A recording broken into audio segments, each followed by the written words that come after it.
മാമാങ്കത്തിന്റെ സ്മരണകൾ ഉയർത്തിക്കൊണ്ട് നിളാതീരത്ത് നടക്കുന്ന ചിനക്കത്തൂർ പൂരം ഏറെ പ്രൗഢഗംഭീരമാണ്. ഏറെ ദൃശ്യവിസ്മയ കാഴ്ചകളാണ് പ്രേക്ഷകർക്ക് സമ്മാനിക്കുന്നത്. അല്പസമയത്തിനകം അതിലേക്ക് വരാം. പ്രദീപ് പിള്ളയും ആര്യയും അവിടെ ഏതാനും നിമിഷങ്ങൾക്കകം തയ്യാറാകും. പ്രസാദ് ഉടുമ്പശ്ശേരി അവിടെ തയ്യാറാണ്. നമുക്ക് അതിനു മുൻപ് വളരെ പ്രധാനപ്പെട്ട വാർത്തകൾ കേരളത്തിൽ സംഭവിക്കുന്നുണ്ട്. അതിലൊന്ന് ബ്രഹ്മപുരത്തെ തീയാണ്. അത് നിയന്ത്രണ വിധേയമാക്കാൻ സാധിച്ചിട്ടില്ല. അല്പമൊക്കെ കാര്യങ്ങൾ നിയന്ത്രണത്തിലാണെങ്കിൽ പോലും പൂർണ്ണമായും തീ അണയ്ക്കാനായിട്ടില്ല എന്ന വളരെ പ്രധാനപ്പെട്ട വിശേഷമുണ്ട്.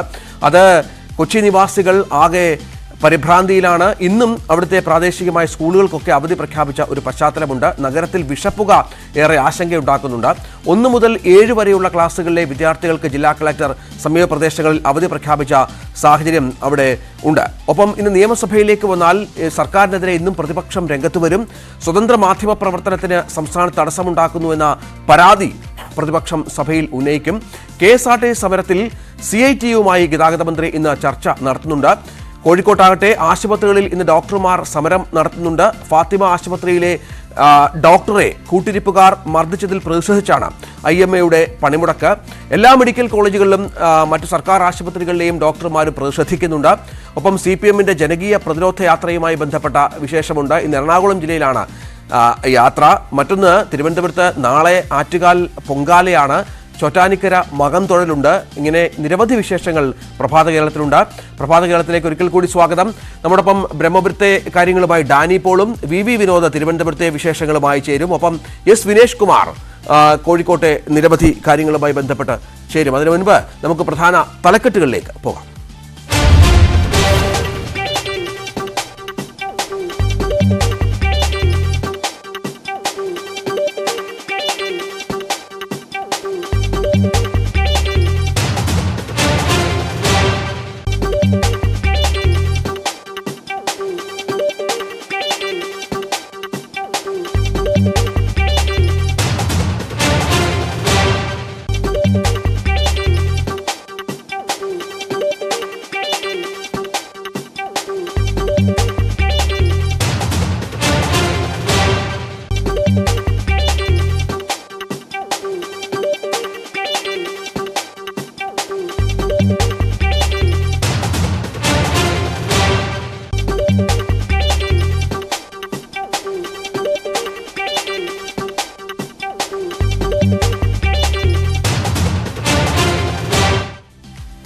VV വിനോദും S വിനേഷ് കുമാറും ഡാനി പോളും ഏറ്റവും പ്രധാനപ്പെട്ട വിവരങ്ങൾ പങ്കുവെക്കും. ആദ്യം വിനോദിലേക്ക്. വിനോദ്, നിയമസഭാ സമ്മേളനം ഒരു ചെറിയ ഇടവേളയ്ക്ക് ശേഷം ഇന്ന് വീണ്ടും പുനരാരംഭിക്കുകയാണ്.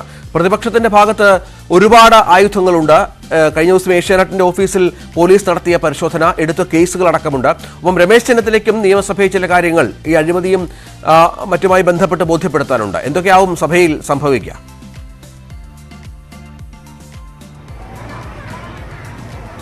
രഞ്ജിത്ത്, ഇന്ന് സഭ വീണ്ടും ചേരുകയാണ്. രഞ്ജിത്ത് സൂചിപ്പിച്ചതുപോലെ തന്നെ വിവിധ വിഷയങ്ങൾ സഭയിൽ വരും. നമ്മളിപ്പോൾ ഉള്ളത് ആറ്റുകാൽ ക്ഷേത്രത്തിന് മുന്നിലാണ്. നാളെയാണ് ആറ്റുകാൽ പൊങ്കാല. അതുകൊണ്ട് തന്നെയാണ് നമുക്ക് രാവിലെ ലൈവിന് ഇങ്ങനെ ഒരു സ്ഥലം തിരഞ്ഞെടുത്തത്. നമുക്ക് ആദ്യം ഈ ദൃശ്യങ്ങളിലേക്കൊരു കുറച്ച് സമയം പോകാം. വലിയ തോതിൽ ഭക്തർ രാവിലെ മുതൽ തന്നെ ആറ്റുകാലേക്ക് എത്തുന്ന ഒരു സാഹചര്യമുണ്ട്.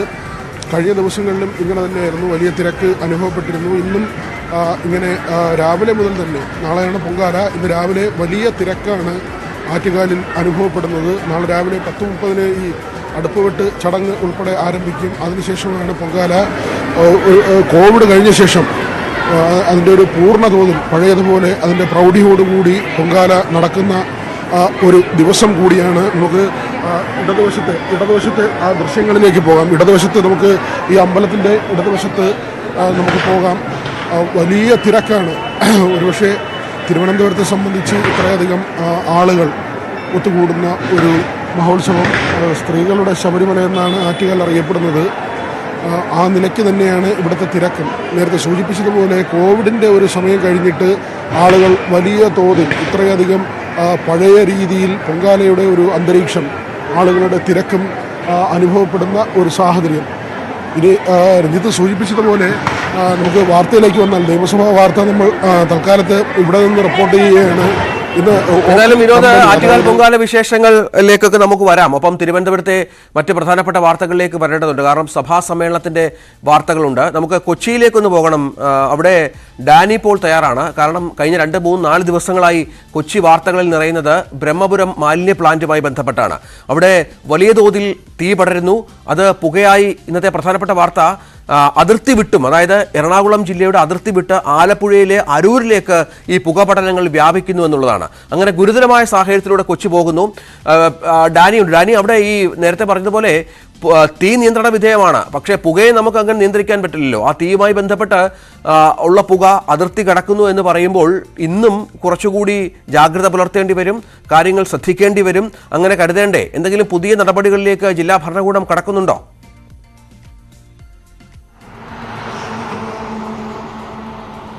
രഞ്ജിത്ത്, ഇതിൻ്റെ ഒരു ഏറ്റവും പുതിയ സ്റ്റാറ്റസ് എന്ന് പറഞ്ഞാൽ തീ പൂർണ്ണമായും തന്നെ നിയന്ത്രണ വിധേയമാക്കാൻ കഴിഞ്ഞു എന്ന് തന്നെയാണ് അധികൃതർ പറയുന്നത്. പക്ഷേ രഞ്ജിത്ത് സൂചിപ്പിച്ചതുപോലെ പുക അത്ര പെട്ടെന്ന് നിയന്ത്രിക്കാൻ കഴിഞ്ഞു എന്ന് വരില്ല. നേരത്തെ ഉണ്ടായിരുന്ന ഫയറുകളിലെല്ലാം സംഭവിച്ചത് ഇത് തന്നെയായിരുന്നു. പക്ഷേ ഇത് കുറച്ചുകൂടി രൂക്ഷത ഏറ്റിയിട്ടുണ്ടെന്നാണ്. അതിൽ നമുക്ക് പിന്നിലുള്ളത് ഈ ഇടപ്പള്ളി ബൈപ്പാസാണ്, ആലപ്പുഴയിലേക്ക് പോകുന്ന ദേശീയപാത. ഇതിൽ കഴിഞ്ഞ ദിവസങ്ങളിൽ കണ്ട അവസ്ഥയ്ക്ക് അതിൽ നിന്ന് ഒരു മാറ്റവുമില്ല. അതേ രീതിയിൽ തന്നെ തുടർന്നു. സമയം 7 മണിയാവുന്നു. പക്ഷേ ഈ കാണുന്നത് ഒരു കണ്ണരിച്ചിൽ നമുക്ക് അനുഭവപ്പെടും ഇവിടേക്കെല്ലാം വരുമ്പോൾ. ഇത് ആലപ്പുഴയ്ക്ക് അടുക്കുന്ന, അരൂരിലേക്ക് അടുക്കുന്ന വഴിയാണ്, ദേശീയപാതയാണ്. വളരെ കുറച്ച് ദൂരം മാത്രമേ അരൂരിലേക്ക് ഉള്ളൂ.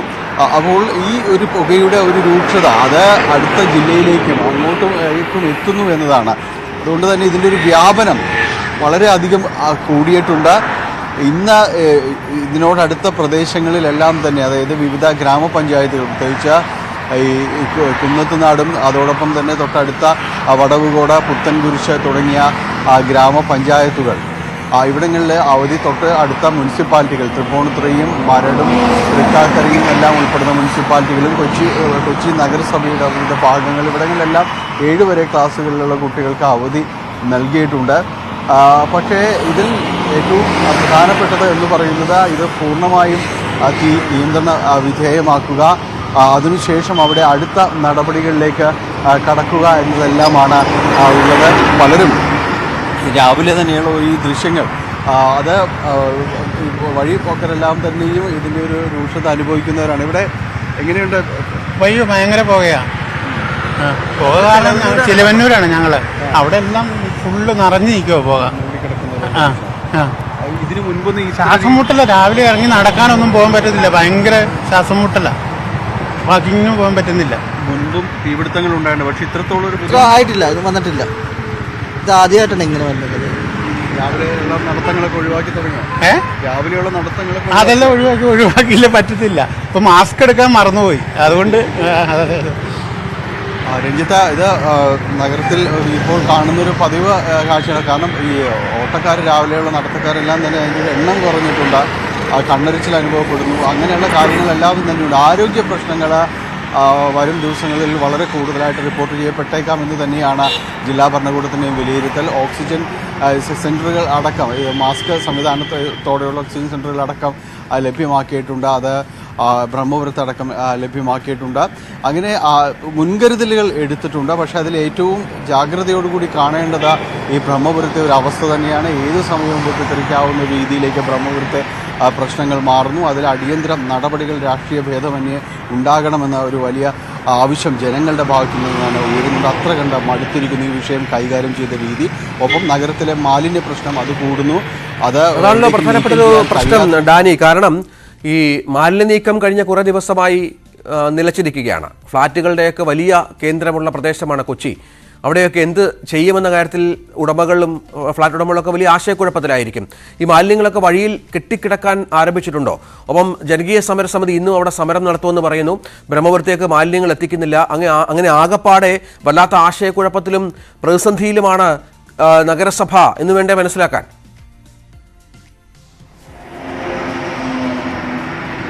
തീർച്ചയായും അത് തന്നെയാണ്. കാരണം ആദ്യ ദിവസങ്ങളിൽ ശേഖരിച്ച, അതായത് ഈ ഫയർ ഉണ്ടായ ദിവസങ്ങളിൽ ശേഖരിച്ച മാലിന്യങ്ങൾ ഇവിടേക്ക് എത്തിക്കാൻ കഴിഞ്ഞിരുന്നില്ല. അത് ചിലതെല്ലാം തന്നെ അത് ലോറികളിൽ കൂട്ടിയിരുന്നു. ചിലത് ഈ സംഭരിക്കുന്ന കേന്ദ്രങ്ങൾ വഴിയോരങ്ങൾ ഇവിടങ്ങളിലെല്ലാം തന്നെ കൂട്ടിവെച്ചിട്ട് പിന്നീട് എടുത്തുകൊണ്ട് പോകുന്ന പതിവായിരുന്നു. പക്ഷേ അവിടെ നിന്ന് പോലും എടുക്കാൻ കഴിഞ്ഞിട്ടില്ല. അടുത്ത ഭാഗമായിട്ടായിരുന്നു വീടുകളിൽ നിന്നുള്ള മാലിന്യ ശേഖരണം നിർത്തിയത്. അങ്ങനെ പലയിടങ്ങളിലായിട്ട് ഇത് സ്തംഭിച്ച് നിൽക്കുന്ന കാഴ്ചയാണ് നമുക്ക് അറിയാവുന്നത്. അപ്പോൾ ഇതിനൊരു പരിഹാരം എന്ന രീതിയിലാണ് ആദ്യം ലോറികളിൽ കൂട്ടിയിരിക്കുന്നത് എന്നിലെത്തിക്കാനായിട്ട് ശ്രമിച്ചത്. പക്ഷേ നാട്ടുകാർ തടഞ്ഞു. ബ്രഹ്മപുരത്തെ തീയും പുകയും പൂർണ്ണമായി അടങ്ങാതെ ഇവിടേക്ക് മാലിന്യം കൊണ്ടുവരാൻ കഴിയില്ല, സമ്മതിക്കില്ല എന്ന രീതിയിലാണ് അവിടെ തദ്ദേശ സ്വയംഭരണ സ്ഥാപനങ്ങളിലെ ജനപ്രതിനിധികൾ അടക്കമുള്ളവർ ചേർന്നുണ്ടാക്കിയ പൗരസമിതി തീരുമാനിച്ചിരിക്കുന്നത്. ഇന്നു മുതൽ അവിടെ ജാഗ്രതാ സമിതികൾ വരും. അവർ കൂടി പരിശോധിച്ച് ബോധ്യപ്പെട്ടാൽ മാത്രമേ അകത്തേക്ക് കയറ്റിവിടൂ എന്നാണ് അവരുടെ ഒരു നിലപാട്. അതിൽ കർശനമായ രീതിയിൽ ഒരു ഇടപെടലുണ്ടാകുമോ എന്നതടക്കമുള്ള കാര്യങ്ങളാണ് ഇനി അറിയേണ്ടതുള്ളത്. രഞ്ജിത്ത്, ഏതായാലും കൊച്ചിയിൽ വലിയ പ്രതിസന്ധി, രൂക്ഷമായ പ്രതിസന്ധി കൊച്ചിയെ ബാധിക്കുന്നുണ്ട്. അത്തരത്തിൽ വലിയ പുക ഈ അതിർത്തി കടന്നും അരൂർ ഭാഗത്തേക്ക്, ആലപ്പുഴ ജില്ലയുടെ അതിർത്തി മേഖലയായ അരൂർ ഭാഗത്തേക്കൊക്കെ പുക വ്യാപിക്കുന്ന പശ്ചാത്തലം ഉണ്ട്. ഇന്നും കൂടുതൽ ഈ വിഷയത്തിൽ ചർച്ചകളൊക്കെ ഉണ്ടാകാനുള്ള സാധ്യതയുണ്ടോ? കാരണം ശാശ്വതമായൊരു പരിഹാരം വേണമല്ലോ ഡാനി.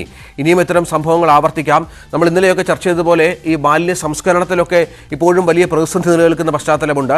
ഈ ജനകീയ സമരസമിതിയുടെ പ്രതിഷേധമുണ്ട്. അപ്പോൾ ഈ പ്രശ്നം എങ്ങനെ പരിഹരിക്കുമെന്ന കാര്യത്തിൽ ഭരണ പ്രതിപക്ഷ അംഗങ്ങൾ തമ്മിൽ ആശയ സംയമനം വേണം. അതിലേക്കൊന്നും കാര്യങ്ങൾ എത്തുന്നില്ല. രാഷ്ട്രീയമായ പോരിലേക്ക് എത്തുന്നു. നിരവധി പ്രത്യാരോപണങ്ങൾ ഉണ്ടാകുന്നു. അത്തരം സംഭവങ്ങളൊക്കെ ഇന്നും പ്രതീക്ഷിക്കാമോ?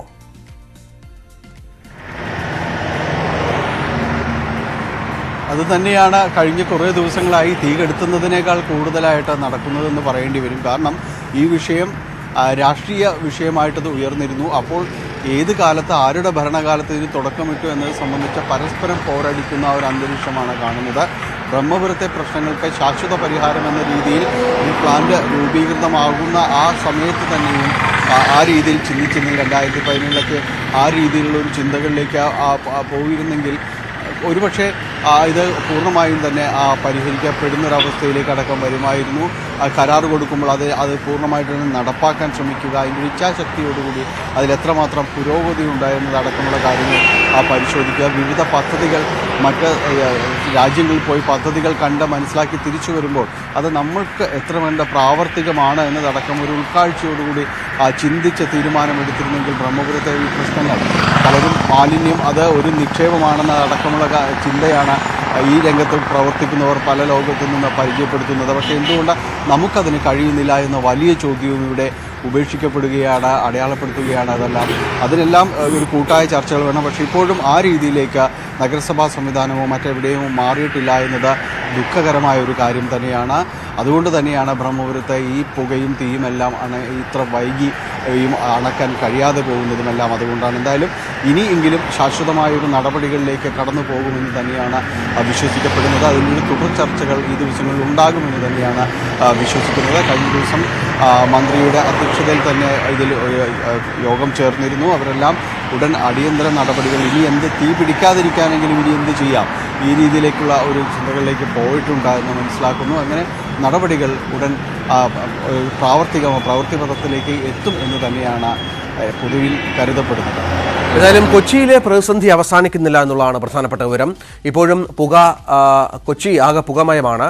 അതിർത്തി വിട്ടും പുക മുന്നോട്ട് പോകുന്ന പശ്ചാത്തലം ഒരുങ്ങുന്നു. ഡാനി പോളാണ് വിവരങ്ങൾ നൽകിയത്. നമുക്കിനിയും തിരുവനന്തപുരത്തേക്ക് ഒന്നുകൂടി പോകണം. അവിടെ വി വിനോദ് ഉള്ളത് ആറ്റുകാലാണ്. തിരുവനന്തപുരം പൊങ്കാലമയത്തിലാണ്. ഇന്നലെ മുതൽ തന്നെ നിരവധി ഭക്തജനങ്ങൾ സംസ്ഥാനത്തെ വിവിധ ജില്ലകളിൽ നിന്ന് തിരുവനന്തപുരത്തേക്ക് പ്രവഹിക്കുന്നുണ്ട്. തിരുവനന്തപുരത്തേക്കുള്ള തീവണ്ടികളൊക്കെ ഈ ഭക്തരെ കൊണ്ട് നിറഞ്ഞിരിക്കുകയാണ്. കാരണം വിറകും ചൂട്ടുമൊക്കെയായി തിരുവനന്തപുരത്തേക്ക് വരുന്ന ഭക്തർ നമുക്ക് കാണാം ഈ മിക്ക തീവണ്ടികളിലും. അങ്ങനെ ആറ്റുകാലും പരിസരവും വലിയ തിരക്കിലാണ്. നാളെയാണ് പൊങ്കാല. വിനോദ്, പൊങ്കാല ദിവസം നാളെയാണ്. പൊങ്കാലയുടെ വിശേഷങ്ങൾ വിനോദ് പങ്കുവച്ചിരുന്നു. അപ്പം നമുക്ക് ചില രാഷ്ട്രീയ വാർത്തകളിലേക്ക് കൂടി ഒന്ന് പോകണം. നിയമസഭ അത് ഇന്ന് ഒരു ഇടവേളയ്ക്ക് ശേഷം വീണ്ടും തുടങ്ങുന്ന ഒരു സാഹചര്യമൊക്കെ ഉണ്ട്. സഭയിൽ പ്രധാനമായും എന്തൊക്കെ ആയിരിക്കും പ്രതിപക്ഷം കൊണ്ടുവരിക?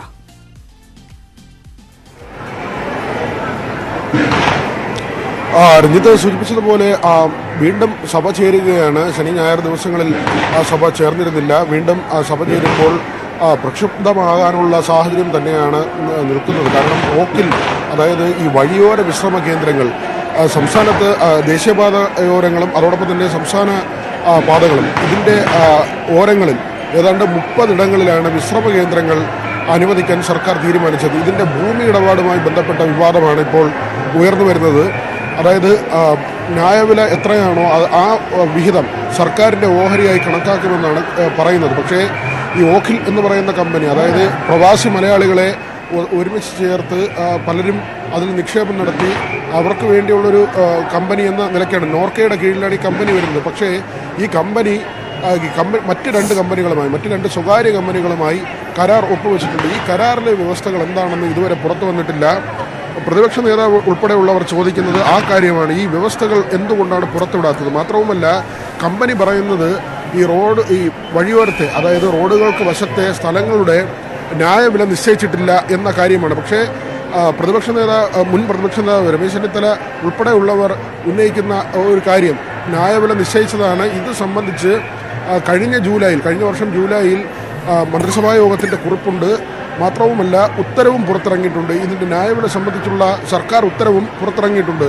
പക്ഷേ അക്കാര്യങ്ങൾ മറച്ചുവെച്ച് ഈ കമ്പനിക്ക് ഭൂമി കൈമാറുമ്പോൾ അവിടെ വരുന്നൊരു അപകടം, നേരത്തെ ഉണ്ടായിരുന്ന വ്യവസ്ഥകളിൽ മാറ്റം വരുത്തിയിട്ടുണ്ട്. അതായത് ഭൂമി അന്യാധീനപ്പെടരുത് എന്ന ഒരു ക്ലോസ് കൂടി ഈ ഓഖിലുമായുള്ള സർക്കാരിൻ്റെ ധാരണയിൽ വെച്ചിരുന്നു. പക്ഷേ അത് ഒഴിവാക്കിയെന്നുള്ളതാണ് ഇപ്പോൾ ഉയർന്നു വരുന്നൊരു ആക്ഷേപം. അങ്ങനെയെങ്കിൽ ഇപ്പോഴുള്ള ഈ ഓഖിൽ എന്ന കമ്പനി, അതായത് പ്രവാസി മലയാളികളിൽ ചിലർ ചേർന്ന് നടത്തുന്ന ഈ കമ്പനി സബ് കോൺട്രാക്ട് കൊടുത്തിരിക്കുന്ന മറ്റ് 2 കമ്പനികൾ, ഈ കമ്പനികൾക്ക് വായ്പ ഉൾപ്പെടെ നേടാൻ കഴിയും. ഈ വായ്പ തിരിച്ചടച്ചില്ലെങ്കിൽ വലിയ തുകകളാണ്. കാരണം ആലപ്പുഴ ഉള്ള ഭൂമിക്ക് കണക്കാക്കുന്നത് ഏതാണ്ട് 40 കോടി രൂപയാണ്, 5 ഏക്കറാണ്. അതുപോലെ തന്നെ കാസർഗോഡ് തലപ്പാടിയിൽ ഇങ്ങനെ 5 ഏക്കറാണ്. അവിടെ ഏതാണ്ട് 3.5 കോടി രൂപയും ഈ ഭൂമിക്ക് വിലമതിക്കുന്നു. ഈ ഭൂമി ഈട് വെച്ച് വായ്പ എടുത്താൽ, വലിയ തുകകൾ വായ്പ എടുത്താൽ, ആ പണം തിരികെ അടച്ചില്ലെങ്കിൽ, അല്ലെങ്കിൽ ഈ പറയുന്നത് പോലെ വഴിയോര വിശ്രമ കേന്ദ്രം ലാഭത്തിലായില്ലെങ്കിൽ ഭൂമി നഷ്ടപ്പെട്ടു പോകുന്നൊരു സാഹചര്യം ഉണ്ടാകും.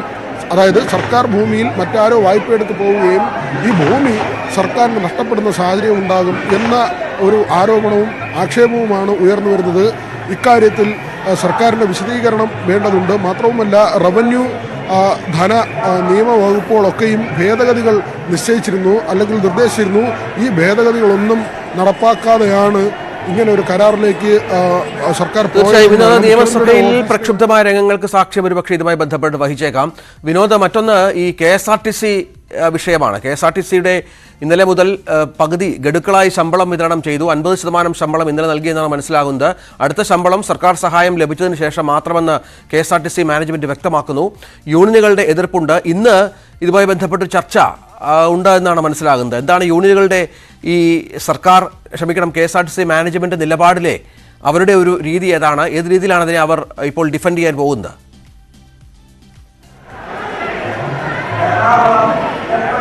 ഇന്ന് ഗതാഗത മന്ത്രി CIT യൂണിയനുമായാണ് ചർച്ച നടത്തുന്നത്. 11:30 മണിക്കാണ് ചർച്ച നിശ്ചയിച്ചിട്ടുള്ളത്. രഞ്ജിത്ത് സൂചിപ്പിച്ചതുപോലെ തന്നെ ഈ ഗഡുക്കളായി ശമ്പളം നൽകുന്ന കാര്യം, അതിൽ അങ്ങനെയുള്ള രീതിയെ മന്ത്രി ആവർത്തിച്ച് നിയമസഭയിലും പുറത്തും ന്യായീകരിക്കുന്ന ഒരു രീതിയാണ്. കാരണം ഉള്ള ശമ്പളം, അതായത് പകുതി ആദ്യം കിട്ടിയാൽ അത്രയും സന്തോഷം എന്ന നിലയ്ക്കാണ് ജീവനക്കാരുള്ളത്. അതേസമയം യൂണിയനുകളാണ് ഇതിന് തുരങ്കം വയ്ക്കുന്നത്. ഇങ്ങനെയുള്ളൊരു തീരുമാനത്തെ അട്ടിമറിക്കാൻ യൂണിയനുകൾ ശ്രമിക്കുന്നു എന്ന ഒരു നിലപാടാണ് മന്ത്രി സ്വീകരിച്ചിട്ടുള്ളത്. അതേസമയം ഇങ്ങനെ ഗഡുക്കളായി ശമ്പളം വേണ്ട എന്ന നിലപാടിൽ യൂണിയനുകൾ ഉറച്ചു നിൽക്കുന്നു. പ്രത്യേകിച്ച് ഭരണ അനുകൂല യൂണിയനായ CIT, ഇതിൽ ആനത്തലവട്ടം ആനന്ദൻ തന്നെ, അദ്ദേഹം CITയുടെ എല്ലാ പരിപാടികളിലും മന്ത്രിയെയും മാനേജ്മെൻറ്റിനെയും വിമർശിക്കുന്ന ഒരു നിലപാടാണ് സ്വീകരിച്ചിട്ടുള്ളത്. ഇന്നിപ്പോൾ ചർച്ച നടക്കുന്നുണ്ട്.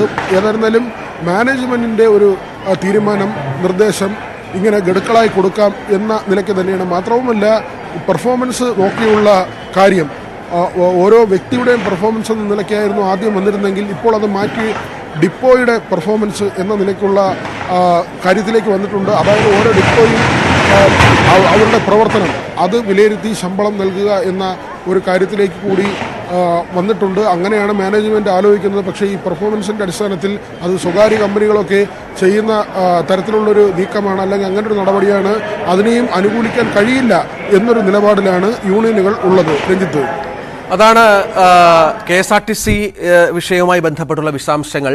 ഡാനി പോളിലേക്ക് നമുക്ക് ഒന്നുകൂടി പോകണം. ഡാനി, ചോറ്റാനിക്കര മകം തൊഴൽ അത് പ്രൗഢഗംഭീരമായി ഇന്ന് 1 മണി മുതലാണ് എന്ന് മനസ്സിലാകുന്നു.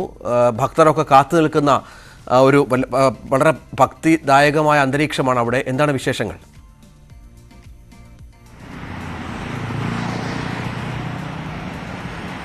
രഞ്ജിത്ത്, അതിൽ ജില്ലയിലും അതോടൊപ്പം തന്നെ സമീപ ജില്ലകളിൽ നിന്നെല്ലാം നിരവധി ഭക്തജനങ്ങൾ ഇവിടേക്ക് ചോറ്റാനിക്കരയിലേക്ക് എത്തുന്ന ഒരു ദിവസമാണ്. ചടങ്ങുകൾ ആരംഭിക്കുന്നു. പക്ഷേ 2 മണിക്കാണ് കൃത്യമായി ദേവി നട തുറക്കുന്നത്. നിരവധി ഭക്തരാണ് ആ ഒരു നിമിഷത്തെ ഒരു ധന്യതയ്ക്ക് വേണ്ടി കാത്തുനിൽക്കുന്നത്. നമ്മൾ പലപ്പോഴും അത്തരം ചിത്രങ്ങളൊക്കെ കാണാം. അങ്ങനെ ഭക്തിയുടെ ഒരു വലിയ ഒരു മൂർച്ചയിൽ അവരെല്ലാം ദേവി നടയിലേക്ക് നോക്കി നിൽക്കുന്നത്. ആ ഒരു സമയം ഉച്ചയ്ക്ക് 2 മണിക്കാണ് നട തുറക്കുന്നത്. രാത്രി 10 മണി വരെ നട തുറന്ന് ദർശനം നടത്തുവാനുള്ള ഒരു സൗകര്യങ്ങൾ ഭക്തർക്ക് ഉണ്ടാകും. 2 മണിക്ക് പ്രത്യേക പൂജകളും കാര്യങ്ങളുമെല്ലാം തന്നെ ക്ഷേത്രത്തിൽ ചടങ്ങുകളുമെല്ലാം തന്നെ നടക്കും. ഈ ചടങ്ങുകളുടെ ഭാഗമായി പ്രത്യേക തങ്ക ഗോളിക ദേവിക്ക് ചാർത്തും. പ്രത്യേക ആഭരണങ്ങളുമെല്ലാം തന്നെ ഈ ദിവസങ്ങളിൽ ദേവിയെ അണിയിക്കും. അങ്ങനെ വലിയ ഭക്തിയാദരപൂർവ്വം നടത്തുന്ന ഒരു ചടങ്ങാണ് ചോറ്റാനിക്കര ദേവി ക്ഷേത്രത്തിലെ മകം തൊഴൽ ചടങ്ങ്. അത് ഉച്ചയ്ക്ക് 2 മണിയോടുകൂടി ആരംഭിക്കും. അതിന് മുന്നേ തന്നെ ഇവിടേക്ക് ഭക്തജനങ്ങളുടെ ഒരു വലിയ പ്രവാഹം തന്നെയായിരിക്കും. ഏതാണ്ട് 12 മണിയോടുകൂടി തന്നെ ആ പരിസരങ്ങളെല്ലാം പൂർണ്ണമായി നിറയുകയും പിന്നീട് നട തുറക്കുന്നതിന് വേണ്ടിയുള്ള ആ ഒരു കാത്തിരിപ്പെല്ലാമാണ് ഉണ്ടാകുക. അതിനുള്ള ഒരുക്കങ്ങളും ക്രമീകരണങ്ങളും എല്ലാം തന്നെ ദേവസ്വം ബോർഡ് നേതൃത്വത്തിൽ കഴിഞ്ഞ ദിവസങ്ങളിൽ പൂർത്തിയാക്കിയിരുന്നു. ഈ കോവിഡെല്ലാം ശേഷം കഴിഞ്ഞ് വളരെ വിപുലമായ ആഘോഷങ്ങളിലേക്കെല്ലാം നമ്മുടെ ഉത്സവങ്ങളും അത്തരമനുഷ്ഠാനങ്ങളും എല്ലാം തന്നെ മാറുകയാണ്. അതിൻ്റെ ഭാഗമായിട്ട് തന്നെ വലിയ ഒരുക്കങ്ങളും കാര്യങ്ങളും അവിടെ സ്വീകരിച്ചിട്ടുണ്ട്. സുരക്ഷാ ക്രമീകരണങ്ങൾ പൂർത്തിയാക്കിയിട്ടുണ്ട്. ഉച്ചയോടുകൂടി ചടങ്ങ് ആരംഭിക്കും. മറ്റ് ചടങ്ങുകളെല്ലാം ആരംഭിക്കും. 2 മണിക്കാണ് നട തുറക്കുന്നത്. ഡാനി പോളും വി വിനോദുമാണ് വിവരങ്ങൾ പങ്കുവച്ചുകൊണ്ടിരുന്നത്. നമുക്കിനിയും ചിനക്കത്തൂർ പൂരം, ഞാൻ ആദ്യം പറഞ്ഞതുപോലെ പ്രൗഢഗംഭീരമായ നയനാനന്ദകരമായ ഭക്തിനിർഭരമായ ചിനക്കത്തൂർ പൂരത്തിന്റെ വിശേഷങ്ങളിലേക്ക് പോകണം. ആര്യയും പ്രദീപ് പിള്ളയും പ്രസാദ് ഉടുമ്പശ്ശേരിയും അവിടെ തയ്യാറാണ്. അതിലേക്ക് പോകാം ഒരു ചെറിയ ഇടവേളയ്ക്ക് ശേഷം.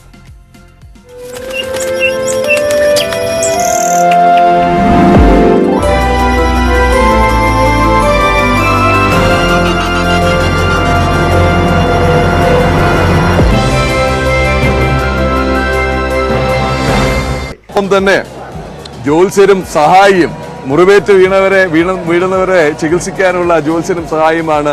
പിന്നെ മറ്റ് 8 പടയാളികളും, അങ്ങനെ 16 കുതിരകളാണ് ഇവിടെ നിറഞ്ഞാടുക. 7 ദേശക്കാര് 2 വിഭാഗങ്ങളായി തിരിഞ്ഞുകൊണ്ടുള്ള അങ്ങനെ ഒട്ടനവധി പൂരക്കാഴ്ചകൾ. എന്തായാലും ചിനക്കത്തൂർ പൂരത്തിന്റെ വിശേഷങ്ങളുമായി വീണ്ടും എത്താം. പക്ഷെ അതിനിടയ്ക്ക് നമുക്ക് മറ്റു ചില വാർത്തകളിലൂടെ ഒന്ന് പോയി വരാം. കോഴിക്കോട്ട് വിനേഷ് കുമാർ തയ്യാറായിട്ടുണ്ടെന്ന് കരുതുന്നു. വിനേഷ്, അവിടെ ഡോക്ടറെ സംഭവവുമായി ബന്ധപ്പെട്ടിട്ട് ഇന്ന് IMA നേതൃത്വത്തിൽ സമരം നടക്കുകയാണ്. ഡോക്ടർമാർ കോഴിക്കോട് ജില്ലയിൽ സർക്കാർ ആശുപത്രികളിലും പ്രൈവറ്റ് ഹോസ്പിറ്റലുകളിലും അവർ സമരം പ്രഖ്യാപിച്ചിരിക്കുകയാണ്.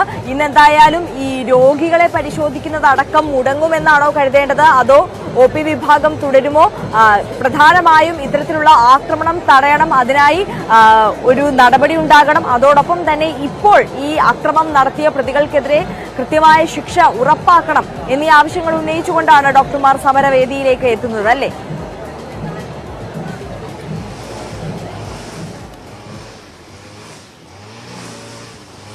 Pradeep, Arya, good morning.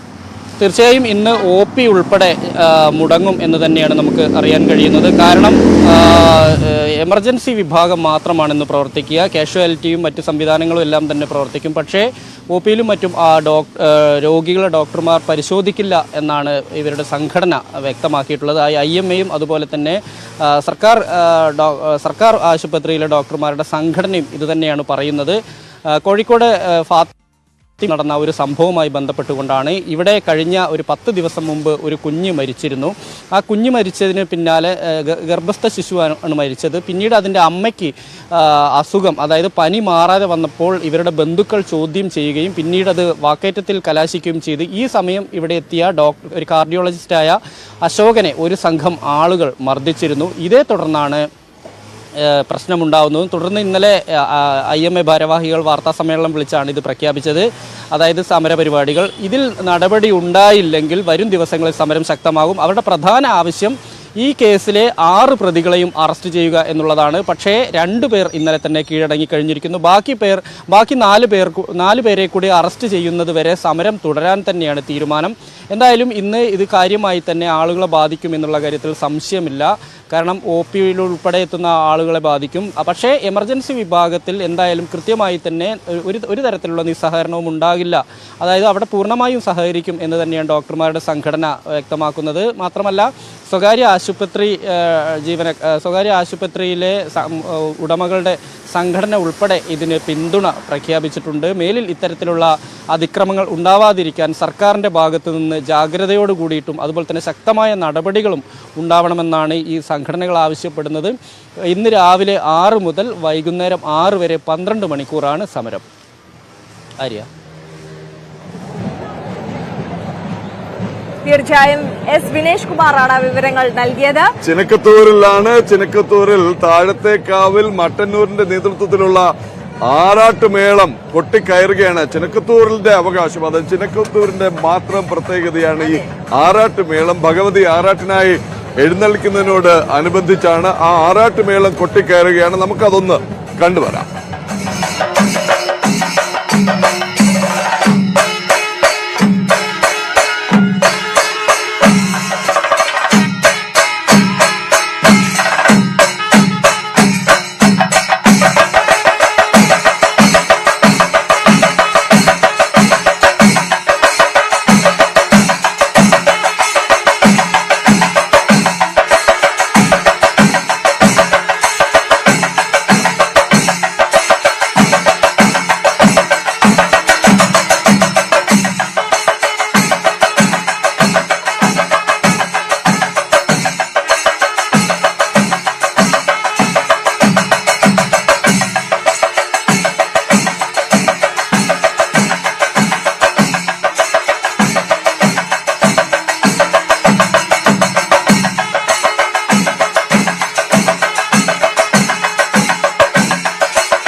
മാമാങ്ക സ്മരണകൾ ഉണർത്തി ചിനക്കത്തൂർ പൂരം.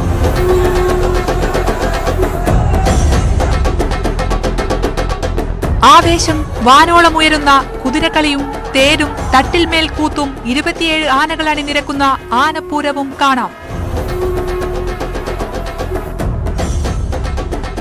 ചിനക്കത്തൂരിൽ നിന്നും സമഗ്ര കവറേജുമായി ന്യൂസ് 18 കേരളം. അങ്ങനെ ചിനക്കത്തൂരിൽ പൂരം അങ്ങനെ കൊട്ടി കയറുകയാണ്. പൂതൻതിറയുടെ വരവാണ് ഇതുവരെ എല്ലാവരും കണ്ടത്. താഴത്തേക്കാവിൽ ഒരു വശത്ത് മട്ടന്നൂർ ശങ്കരൻകുട്ടിയുടെ ആറാട്ടുമേളം കൊട്ടിക്കേറുന്നു, മറുവശത്ത് പൂതൻതിറ കൊട്ടിക്കേറുകയാണ്. ഇത്രത്തോളം ജനനിബിഡമായിട്ടുള്ള ഒരു പൂരപ്പറമ്പ്. അത് രാവിലെ 8 മണി ആകുന്നതേ ഉള്ളൂ. കുംഭച്ചൂട് ഉണരുന്നു. കുംഭച്ചൂട് ഉച്ചസ്ഥായിയിൽ എത്തുമ്പോഴാണ് കുതിരക്കളി. ഏതാണ്ട് ഉച്ചയ്ക്ക് 1 മണിയോട് കൂടിയാണ് 16 കുതിരകൾ ആകാശം മുട്ടെ പറന്ന് ഇറങ്ങുക. വെറുതെ കുതിര വന്ന് വന്ദിച്ചു പോകുന്ന ചടങ്ങല്ല. ഒരു അല്പം മുമ്പ് ഈ ശ്രീ സദാനന്ദ പുലവർ ചൂണ്ടിക്കാട്ടിയ പോലെ 3 പൂരങ്ങൾക്ക് മാത്രമാണ് കുതിരയെ എറിഞ്ഞു കളിക്കുന്നത്. അപ്പോൾ ചിട്ടവട്ടങ്ങളും നിയമങ്ങളും ഒക്കെ പാലിച്ചുകൊണ്ടുള്ള കുതിരക്കളിയാണ്. പണ്ട് നൂറ്റാണ്ടുകൾക്ക് മുമ്പ് നടന്നു വന്നിരുന്ന മാമാങ്കത്തെ അനുസ്മരിപ്പിക്കുന്ന, അത് കൃത്യമായി കളി തന്നെയാണ്. എന്തായാലും ചിനക്കത്തൂരിലെ പൂരവിശേഷങ്ങൾ ഉണ്ട്. മറ്റ് അനവധി വാർത്തകളിലേക്ക് പോകേണ്ടതുണ്ട്. ആദ്യം നമുക്കൊന്ന് ഇന്നത്തെ പത്രങ്ങൾ ഒന്ന് നോക്കി വരാം. പത്രം 18മായി KP അഭിലാഷ് സ്റ്റുഡിയോയിലുണ്ട്. Abhilash, very good morning. ചിനക്കത്തൂരിൽ നിന്ന് ഞങ്ങളിവിടെ പൂരക്കാഴ്ചകളുടെ നടുവിലാണ്. പത്രങ്ങൾ എന്തൊക്കെയാണ് പറയുന്നത് അഭിലാഷ്?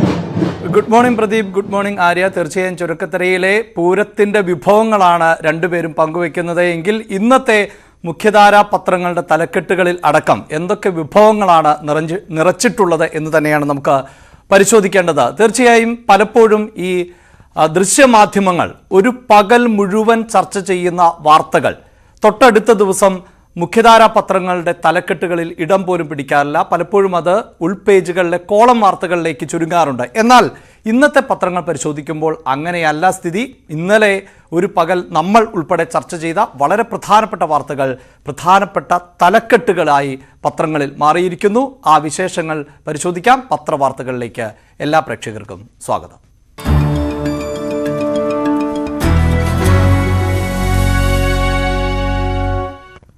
തുടക്കത്തിൽ സൂചിപ്പിച്ച പത്രവാർത്തകളിൽ ഏറ്റവും പ്രധാനപ്പെട്ടത് മെട്രോ നഗരമായ കൊച്ചിയിലെ ബ്രഹ്മപുരത്തെ മാലിന്യ സംസ്കരണ പ്ലാന്റിൽ ഉണ്ടായിട്ടുള്ള തീപിടുത്തവും അത് ജനങ്ങൾക്കുണ്ടാകുന്ന ബുദ്ധിമുട്ടും. ഇന്നത്തെ എല്ലാ പത്രങ്ങളും തന്നെ പ്രത്യേകിച്ച് എടുത്തു പറയേണ്ടത് ഭരണത്തിന് നേതൃത്വം നൽകുന്ന രാഷ്ട്രീയ പാർട്ടികളായ CPIMന്റെ മുഖപത്രമായ ദേശാഭിമാനി, CPIയുടെ മുഖപത്രമായ ജനയുഗം, ഈ 2 പത്രങ്ങൾ ഒഴിച്ചു നിർത്തിയാൽ എല്ലാ പത്രങ്ങളുടെയും ആദ്യ പേജിൽ തന്നെ തലക്കെട്ടിൽ ഇടം പിടിച്ചിട്ടുള്ളത് ബ്രഹ്മപുരത്തെ മാലിന്യ പ്ലാന്റുമായി ബന്ധപ്പെട്ടുള്ളതാണ്. അതിൽ മലയാള മനോരമയുടെ തലക്കെട്ട് പുക 4ാം ദിവസവും എന്നുള്ളതാണ്. നമുക്കറിയാം, യൂറോപ്യൻ നിലവാരത്തിലാണ് നമ്മുടെ കേരളം എന്ന് ഭരണാധികാരികൾ ഊറ്റം കൊള്ളുകയും വീമ്പ് പറയുകയും ഒക്കെ ചെയ്യുമ്പോഴാണ് ഒരു മാലിന്യ സംസ്കരണ പ്ലാന്റിൽ ചെറിയൊരു തീപിടുത്തമുണ്ടായാൽ അത് അണയ്ക്കാൻ പോലും നമുക്ക് സാധിക്കാതെ പോകുന്നു എന്ന് മാത്രവുമല്ല, ആ ജനതയോട് നിങ്ങൾ അടച്ചുപൂട്ടി വീട്ടിൽ ഇരുന്നു കൊള്ളൂ എന്ന് ഭരണകർത്താക്കൾക്ക് പറയേണ്ടി വരുന്ന ദയനീയാവസ്ഥ.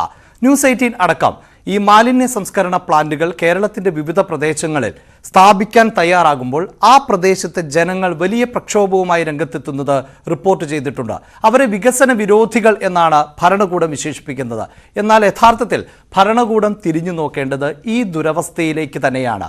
ഇത്തരം മാലിന്യ സംസ്കരണ പ്ലാന്റുകൾ ശാസ്ത്രീയമായാണ് മുന്നോട്ടു പോകുന്നത് എന്ന ചോദ്യം മലയാള മനോരമ അവരുടെ എഡിറ്റോറിയൽ പേജിലും ചോദിക്കുകയാണ്. ശ്വാസം മുട്ടുന്ന കൊച്ചി, ബ്രഹ്മപുരം ശാസ്ത്രീയ നടപടികളിലൂടെ ശാശ്വതമായ പരിഹാരം കണ്ടെത്തണം എന്നാണ് മലയാള മനോരമ പറയുന്നത്. ഈ വാർത്ത ഏറ്റവും നന്നായി കൈകാര്യം ചെയ്തിട്ടുള്ളത് മലയാള മനോരമ തന്നെയാണ് എന്ന് പറയേണ്ടി വരുന്നു. കാരണം അവരുടെ എഡിറ്റോറിയൽ പേജിൽ അടക്കം ബ്രഹ്മപുരത്തിൻ്റെ പൊതുവായ ഒരു ചിത്രം, അവിടെ ജനങ്ങൾ നേരിടുന്ന ബുദ്ധിമുട്ട്, ബ്രഹ്മപുരം മാലിന്യ സംസ്കരണ പ്ലാന്റ് എപ്പോൾ ആരംഭിച്ചു, അതിൻ്റെ പ്രവർത്തനങ്ങൾ എങ്ങനെ നടക്കുന്നു, ഇപ്പോൾ എങ്ങനെ മുന്നോട്ട് പോകുന്നു, എന്തുകൊണ്ട് ഈ ദുരവസ്ഥ ഉണ്ടാകുന്നു എന്നതിൻ്റെ സമഗ്രമായ ഒരു ചിത്രം തന്നെയാണ് മലയാള മനോരമ നൽകിയിട്ടുള്ളത്. മാതൃഭൂമിയും മറ്റ് ദിനപത്രങ്ങളും എല്ലാം, പ്രധാനപ്പെട്ട ദിനപത്രങ്ങൾ എല്ലാം തന്നെ ഞാൻ നേരത്തെ സൂചിപ്പിച്ചതുപോലെ ജനയുഗം, അതോടൊപ്പം ദേശാഭിമാനി ഒഴികെയുള്ള എല്ലാ പത്രങ്ങളും ഈ ദുരവസ്ഥയുടെ നേർക്കാഴ്ചകൾ ആണ് പ്രധാനപ്പെട്ട പേജുകളിൽ ഒന്നാം പേജിൽ തന്നെ ഉൾപ്പെടുത്തിയിട്ടുള്ളത്. അതോടൊപ്പം തന്നെ മറ്റൊരു പ്രധാനപ്പെട്ട വാർത്ത എന്നത് KSRTCയുമായി ബന്ധപ്പെട്ടുള്ളതാണ്. നമുക്കറിയാം KSRTC കേരളത്തിലെ പൊതുമേഖലാ സ്ഥാപനം എന്ന നിലയിൽ വലിയ പ്രതിസന്ധി നേരിടുന്നു. സാധാരണക്കാരായ ആളുകൾ ഏറ്റവും അധികം ആശ്രയിക്കുന്ന സർവീസ് കൂടിയാണ്. പക്ഷേ KSRTCയിലെ ജീവനക്കാർക്ക് ശമ്പളം ലഭിക്കുന്നില്ല. ആ ശമ്പളം ഗഡുക്കളായി നൽകുക എന്നത് ഉൾപ്പെടെയുള്ള ഒരു ഫോർമുല മാനേജ്മെന്റ് മുന്നോട്ട് വയ്ക്കുമ്പോൾ അതിൽ CITU, ഭരണാനുകൂല സംഘടനയായി CITU അടക്കം എതിർപ്പ് അറിയിച്ചിരുന്നു. എന്നാൽ ശമ്പളം ശമ്പളം തവണകളായെങ്കിലും കിട്ടിയാൽ മതി എന്ന നിലപാട് വലിയൊരു വിഭാഗം ജീവനക്കാർ എടുത്തിട്ടുണ്ട് എന്ന വാർത്തയാണ് മാതൃഭൂമി അവരുടെ പ്രധാന തലക്കെട്ടുകളിൽ ഒന്നായി ഉൾപ്പെടുത്തിയിട്ടുള്ളത്. മലയാള മനോരമയും KSRTCയുമായി ബന്ധപ്പെട്ട, പ്രത്യേകിച്ച് ഇപ്പോൾ KSRTC പൊതുസമൂഹത്തിനിടയിൽ ചർച്ചയായി നിൽക്കുന്ന ഒരു പശ്ചാത്തലത്തിൽ, അതോടൊപ്പം തന്നെ KSRTCയുമായി ബന്ധപ്പെട്ട ചർച്ചകൾ ഇന്ന് നടക്കുന്ന ഒരു പശ്ചാത്തലത്തിൽ കൂടി ഈ വാർത്തയ്ക്ക് പ്രാധാന്യം നൽകുന്നു. അതിൽ മലയാള മനോരമ ചൂണ്ടിക്കാണിക്കുന്നത് പാസുകൾ, അതായത് KSRTCയിൽ നിരവധി ആളുകൾ, അംഗപരിമിതരായ ആളുകൾ, സ്വാതന്ത്ര്യ സമര സേനാനികൾ ഉൾപ്പെടെ ഉള്ളവരൊക്കെ പാസുകൾ ഉപയോഗിക്കുന്നുണ്ട്. എന്നാൽ ഈ പാസുകൾ വ്യാപകമായി ദുരുപയോഗം ചെയ്യപ്പെടുന്നുണ്ട് എന്നാണ് റിപ്പോർട്ട് ചെയ്യുന്നത്.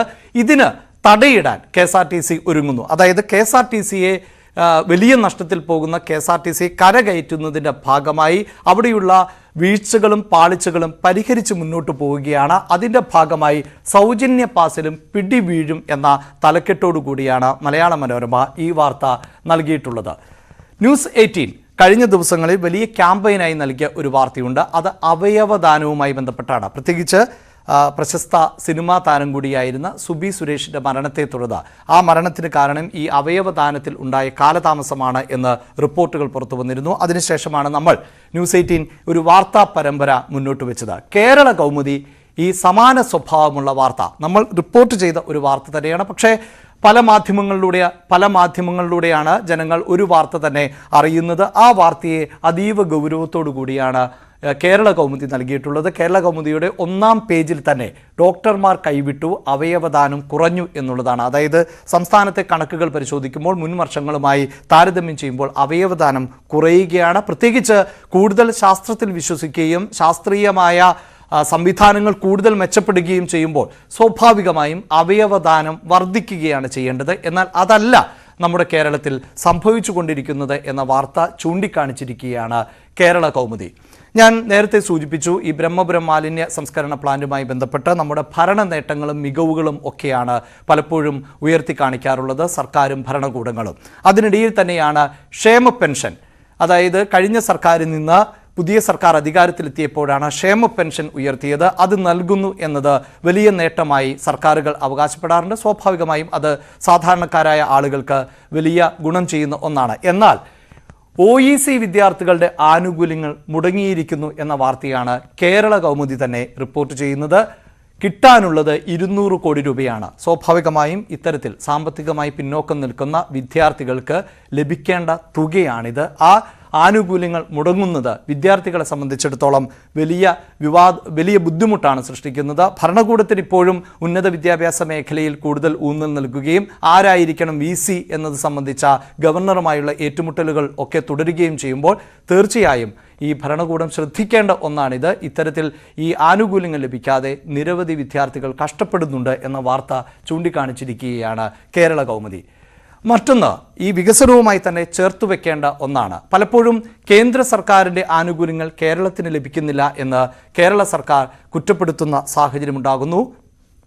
വികസന പ്രവർത്തനങ്ങളിലടക്കം ഒരു ചിറ്റമ്മ നയം കേരളത്തോട് സ്വീകരിക്കുന്നു എന്നൊക്കെ കേരള സർക്കാർ ആവർത്തിക്കുന്നതാണ്.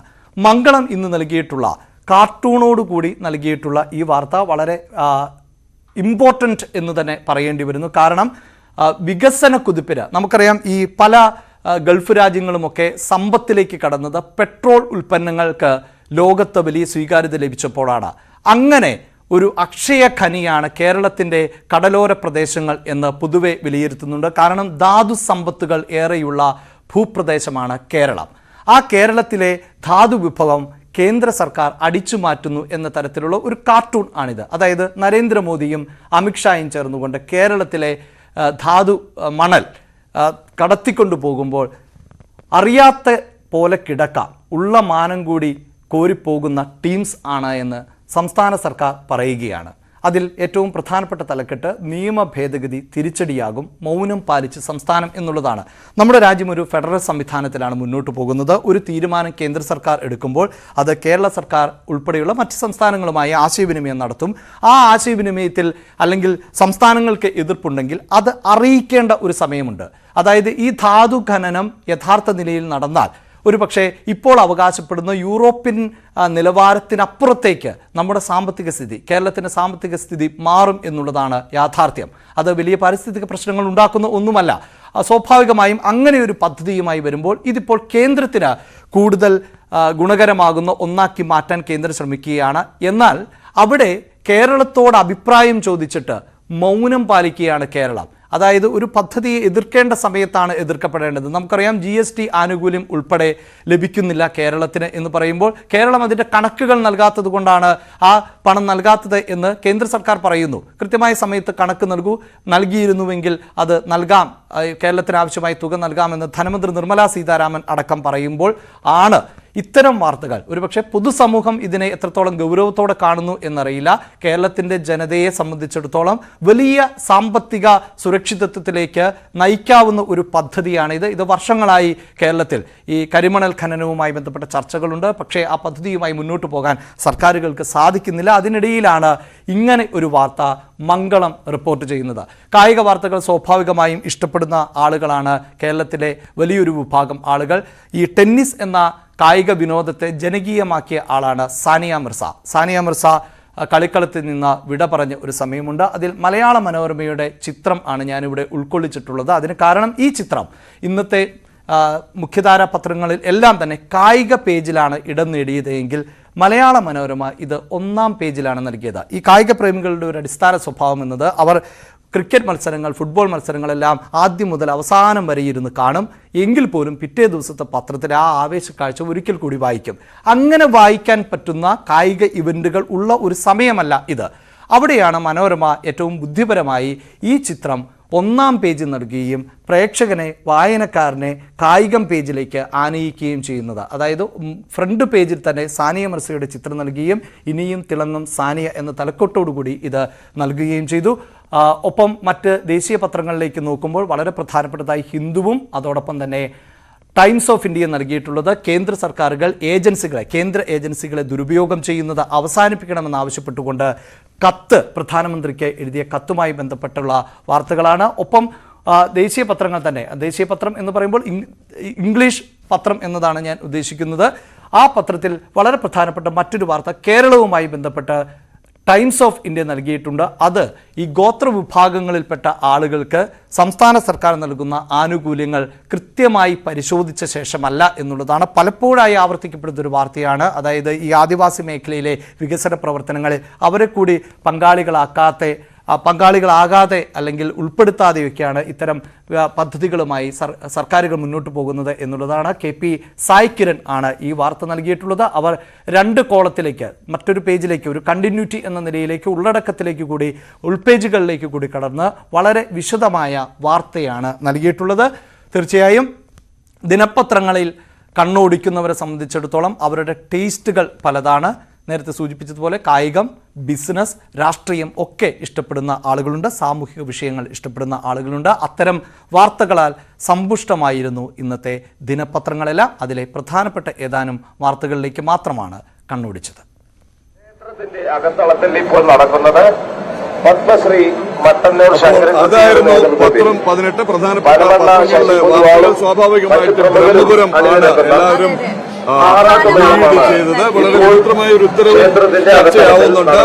കൊച്ചിയിൽ നിന്നുള്ള നമ്മുടെ റിപ്പോർട്ട് അനുസരിച്ചാണെങ്കിൽ 1 മുതൽ 7 വരെയുള്ള ക്ലാസ്സിലെ വിദ്യാർത്ഥികൾക്ക് അവധി നൽകിയിട്ടുണ്ട്. അതായത് 7ാം ക്ലാസ്സിന് മുകളിലേക്ക് പഠിക്കുന്നവർക്ക് ഈ വിഷപ്പുക ശ്വസിച്ചാൽ കുഴപ്പമില്ല എന്നുള്ള മട്ടിലാണ്. സമാനമായ രീതിയിൽ ഇതിനു മുമ്പും ഡോക്ടർ രേണുരാജിന്റെ ഭാഗത്ത് നിന്ന് ഒരു പ്രഖ്യാപനം ഉണ്ടായിരുന്നു. അതായത് കുറച്ചു കുട്ടികൾക്ക് മാത്രം അവധി നൽകിയതുമായി ബന്ധപ്പെട്ടിട്ട് പ്രളയ സമയത്താണ് ഒരു വിവാദം ഉണ്ടായത്. സമാനമായ രീതിയിലുള്ള ഒരു വിവാദമാണ് ഇപ്പോഴും ഉണ്ടായിട്ടുള്ളത്. തീ അണയ്ക്കുന്നതിൽ ഒരു പരിധി വരെയൊക്കെ വിജയിച്ചു എന്നുണ്ടെങ്കിലും ഈ വിഷപ്പുക എന്ന് പറയുന്ന ഈ ഒരു മാരകമായ വിഷപ്പുക കൊച്ചിയെ എമ്പാടും ശ്വാസം മുട്ടിച്ചുകൊണ്ടേയിരിക്കുകയാണ്. അതിനിടയിലാണ് ഈ വിചിത്രമായ ഉത്തരവ് കൊണ്ടത്. അത് വിശദമായി ആ വാർത്തകളിലേക്ക് വീണ്ടും എത്തും തുടർ ബുള്ളറ്റിനുകളിൽ. നേരത്തെ പറഞ്ഞ പോലെ തന്നെ ഞങ്ങൾ ഒറ്റപ്പാലത്ത് ചിനക്കത്തൂർ ശ്രീ ഭഗവതി ക്ഷേത്ര വള്ളുവനാട്ടിലെ ഏറ്റവും വലിയ പൂരാവേശത്തിലാണ് ഞങ്ങളിപ്പോൾ ഉള്ളത്. ചിനക്കത്തൂർ പൂരം അല്പം മുമ്പ് താഴത്തേക്കാവിൽ നിന്ന് തുടങ്ങി ആറാട്ടുമേളം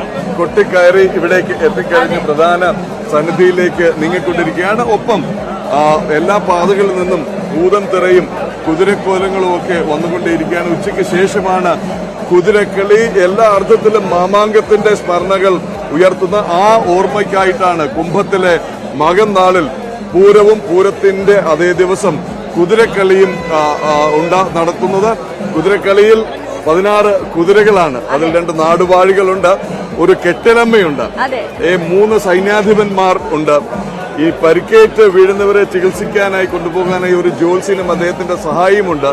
പിന്നെ 8 പടയാളികൾ. അങ്ങനെ 16 കുതിരകൾ ആകാശത്തേക്ക് ഉയർന്നു കളിക്കുന്ന കാഴ്ചകൾ ന്യൂസ് 18 കേരള പ്രേക്ഷകരിലേക്ക് ഉച്ചയ്ക്ക് ശേഷം എത്തും. ഇപ്പോൾ പൂര കാഴ്ചകളും പൂരവിശേഷങ്ങളും ഒപ്പം മറ്റ് വാർത്തകളും വിശേഷങ്ങളും ഒക്കെയായി പ്രഭാത കേരളം തുടരുകയാണ്. പ്രഭാത കേരളത്തിലേക്ക് മടങ്ങിയെത്താം ഒരു ചെറിയ ഇടവേളയ്ക്ക് ശേഷം.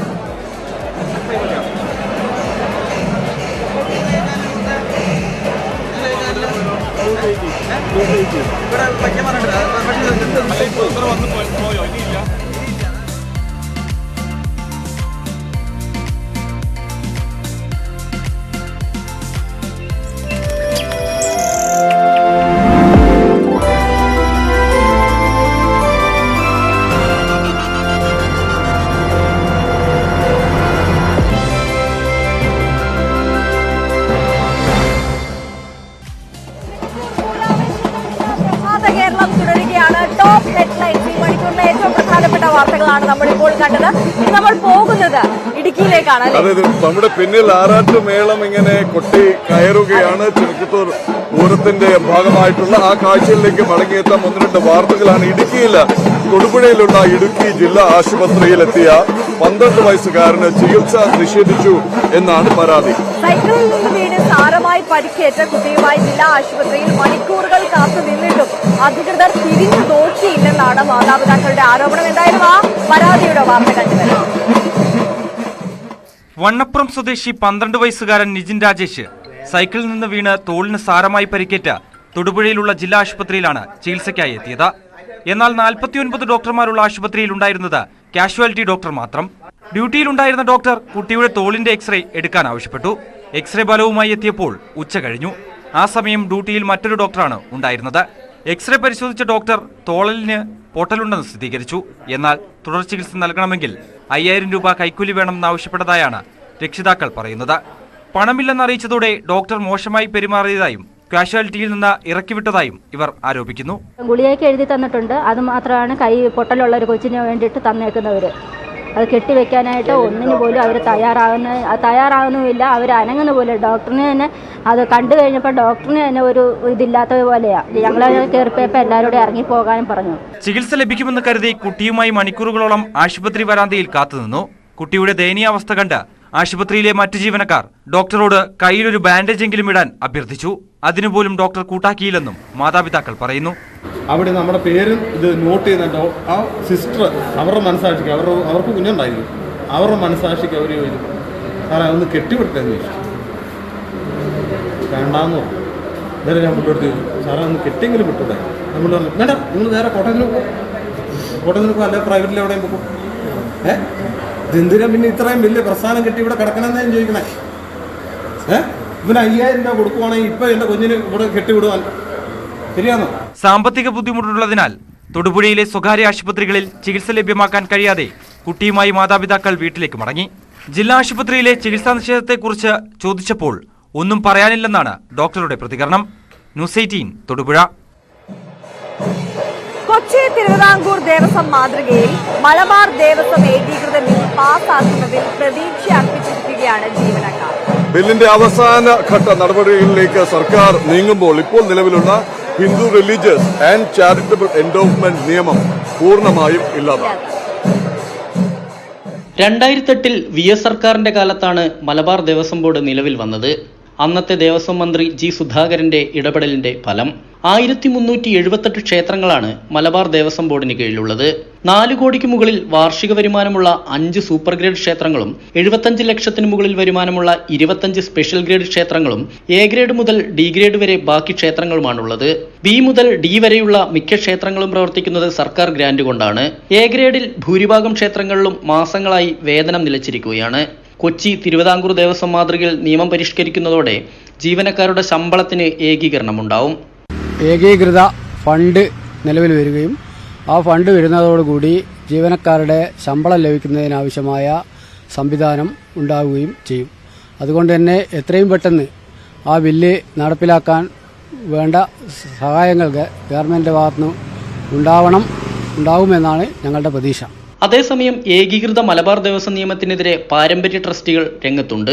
ക്ഷേത്രങ്ങളുടെയും സ്വത്തുവകകളുടെയും അവകാശം മലബാർ ദേവസ്വം ബോർഡിൽ നിക്ഷിപ്തമാകുന്നതോടെ ട്രസ്റ്റികളുടെ അധികാരം നഷ്ടമാകും. ഇതാണ് എതിർപ്പിന് കാരണം. സാമൂതിരി, പറശ്ശിനിമടപ്പുര ട്രസ്റ്റികളാണ് ഏകീകൃത ബില്ലിനെതിരെ രംഗത്തുള്ളത്. തൃശൂർ മുതൽ കാസർഗോഡ് വരെയുള്ള ജില്ലകളിലെ ക്ഷേത്രങ്ങളാണ് മലബാർ ദേവസ്വം ബോർഡിന് കീഴിലുള്ളത്. S Vinesh Kumar, news 18 Kozhikode.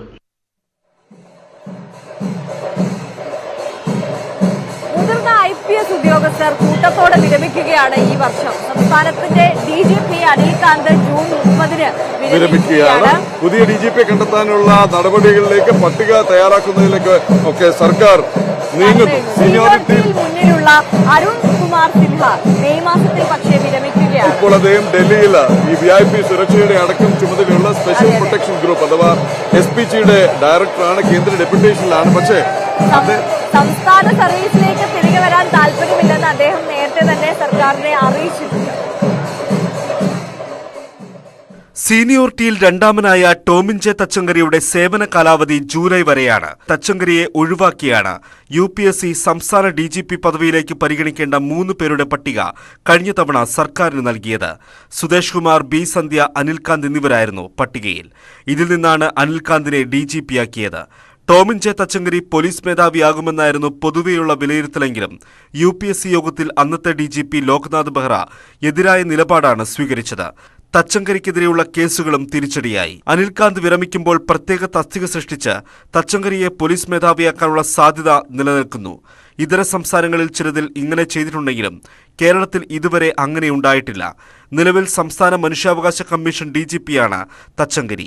Fire force മേധാവി B സന്ധ്യയും എക്സൈസ് കമ്മീഷണർ അനന്തകൃഷ്ണനും മെയ് മാസം വിരമിക്കും. 6 മാസത്തിലധികം സേവന കാലാവധിയുള്ള DGP റാങ്കിലുള്ള ഉദ്യോഗസ്ഥരെയാണ് DGP സ്ഥാനത്തേക്കുള്ള പട്ടികയിൽ ഉൾപ്പെടുത്തുന്നത്. ഹെഡ്ക്വാർട്ടേഴ്സ് ഭരണവിഭാഗം ADGP പത്മകുമാർ, ഇന്റലിജൻസ് മേധാവി TK വിനോദ് കുമാർ, ക്രൈംബ്രാഞ്ച് മേധാവി ഷെയ്ഖ് ദർവേഷെ സാഹിബ്, തീരദേശ പോലീസ് മേധാവി സഞ്ജീവ് കുമാർ പട്ജോഷി അടക്കമുള്ളവരാണ് സീനിയോറിറ്റിയിൽ മുന്നിലുള്ളത്. സംസ്ഥാനം നൽകുന്ന പട്ടികയിൽ നിന്ന് കേന്ദ്രം നിയമിച്ച കമ്മിറ്റി നിർദ്ദേശിക്കുന്ന 3 പേരിൽ നിന്നാണ് DGP-യെ തെരഞ്ഞെടുക്കുന്നത്. ന്യൂസ് 18 തിരുവനന്തപുരം. വയനാട് ലക്കിടിയിൽ മാവോയിസ്റ്റ് CP ജലീൽ പോലീസ് വെടിവയ്പിൽ കൊല്ലപ്പെട്ടിട്ട് ഇന്ന് 4 വർഷമാവുകയാണ്. 2019 മാർച്ചിലായിരുന്നു ലക്കിടിയിലെ സ്വകാര്യ റിസോർട്ട് വളപ്പിൽ വെടിവയ്പുണ്ടായത്. വെടിവെച്ച് കൊന്നത്. പക്ഷേ സംഭവത്തിൽ ഇതുവരെ ക്രൈംബ്രാഞ്ച് കുറ്റപത്രം സമർപ്പിച്ചിട്ടില്ല. 2019 മാർച്ച് 6-ന് രാത്രിയിൽ CP ജലീലും സംഘവും വൈത്തിരി ഉപവൻ റിസോർട്ടിലെത്തിയ വിവരമറിഞ്ഞാണ് തണ്ടർബോൾട്ട് കമാൻഡോകളും ആന്റി നക്സൽ സ്ക്വാഡ് അംഗങ്ങളും റിസോർട്ടിലെത്തിയത്. റിസോർട്ടിലെ കൃത്രിമ പാറക്കെട്ടിൽ കമിഴ്ന്നു കിടക്കുന്ന നിലയിലാണ് പീപ്പിൾസ് ലിബറേഷൻ ഗറില്ല ആർമിയുടെ ഡോക്യുമെന്റേഷൻ വിദഗ്ധനെന്ന് പോലീസ് പറയുന്ന ജലീലിന്റെ മൃതദേഹം ഉണ്ടായിരുന്നത്. ഇൻക്വസ്റ്റ് നടത്തിയ ശേഷമാണ് മൃതദേഹം കാണാൻ പോലീസ് മാധ്യമപ്രവർത്തകരെ പോലും അനുവദിച്ചത്. മൃതദേഹത്തിന് സമീപം നാടൻ തോക്കും സഞ്ചിയും ചിതറിയ നിലയിൽ കറൻസിയും ഉണ്ടായിരുന്നു. ജലീലിന്റെ തലയ്ക്ക് പിന്നിലും തോളിലുമാണ് വെടിയേറ്റത്.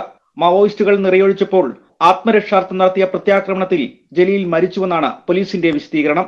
എന്നാൽ ജലീലിന്റെ കൈവശമുണ്ടായിരുന്നതായി പോലീസ് പറയുന്ന തോക്കിൽ നിന്ന് നിറയൊഴിഞ്ഞിട്ടില്ലെന്ന് ഫോറൻസിക് പരിശോധനയിൽ പിന്നീട് തെളിഞ്ഞു.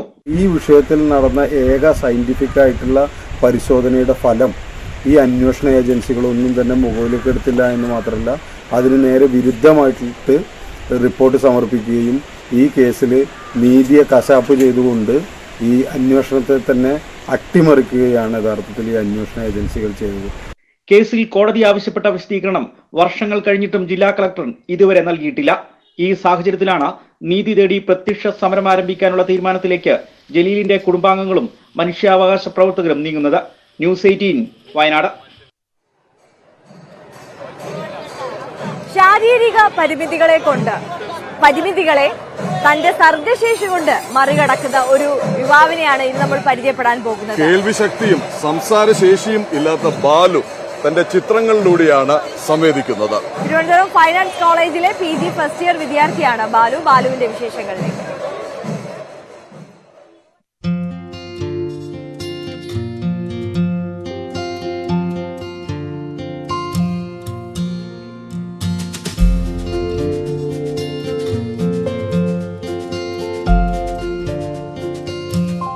കേൾവിക്കും സംസാരശേഷിക്കും ജന്മനാ ഉള്ള കുറവ് ബാലുവിന്റെ സർഗശേഷിക്ക് ഒരു പരിമിതിയേ അല്ല.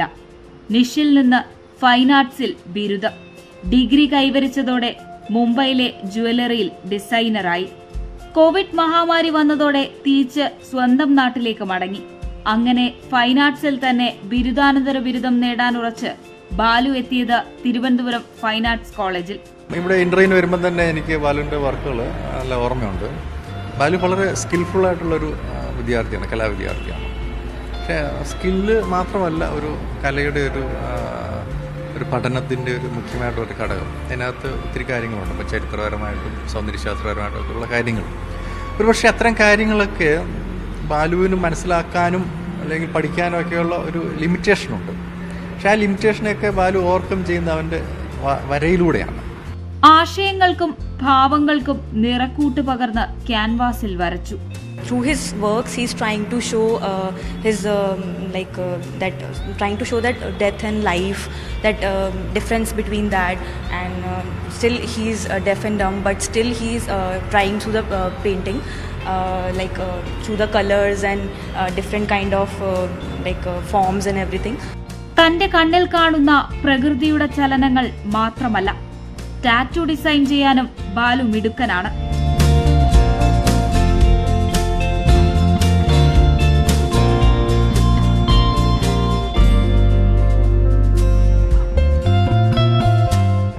ന്യൂസ് 18 തിരുവനന്തപുരം.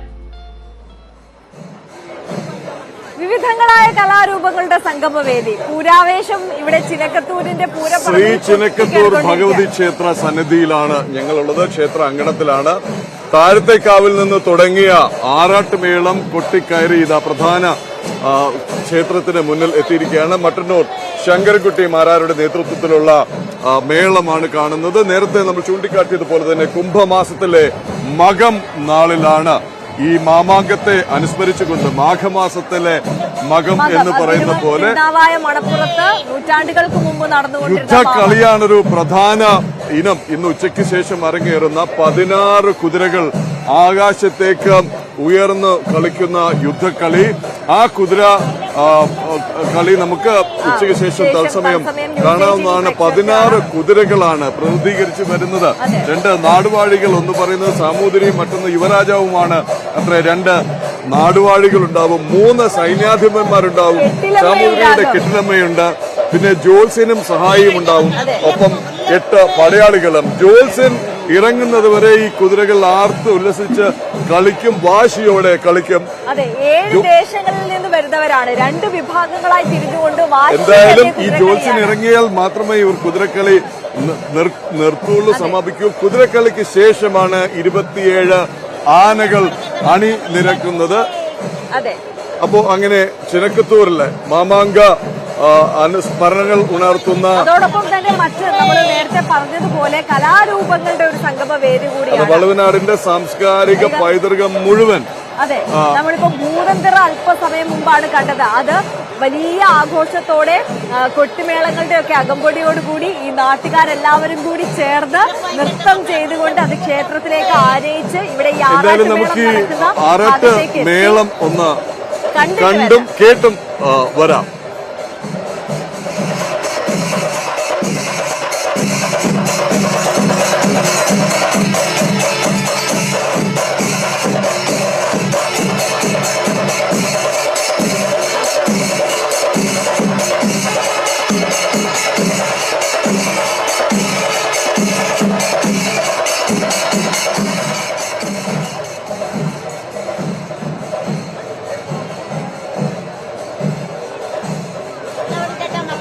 ചിനക്കത്തൂർ കാവിൽ പൂരമാണ്.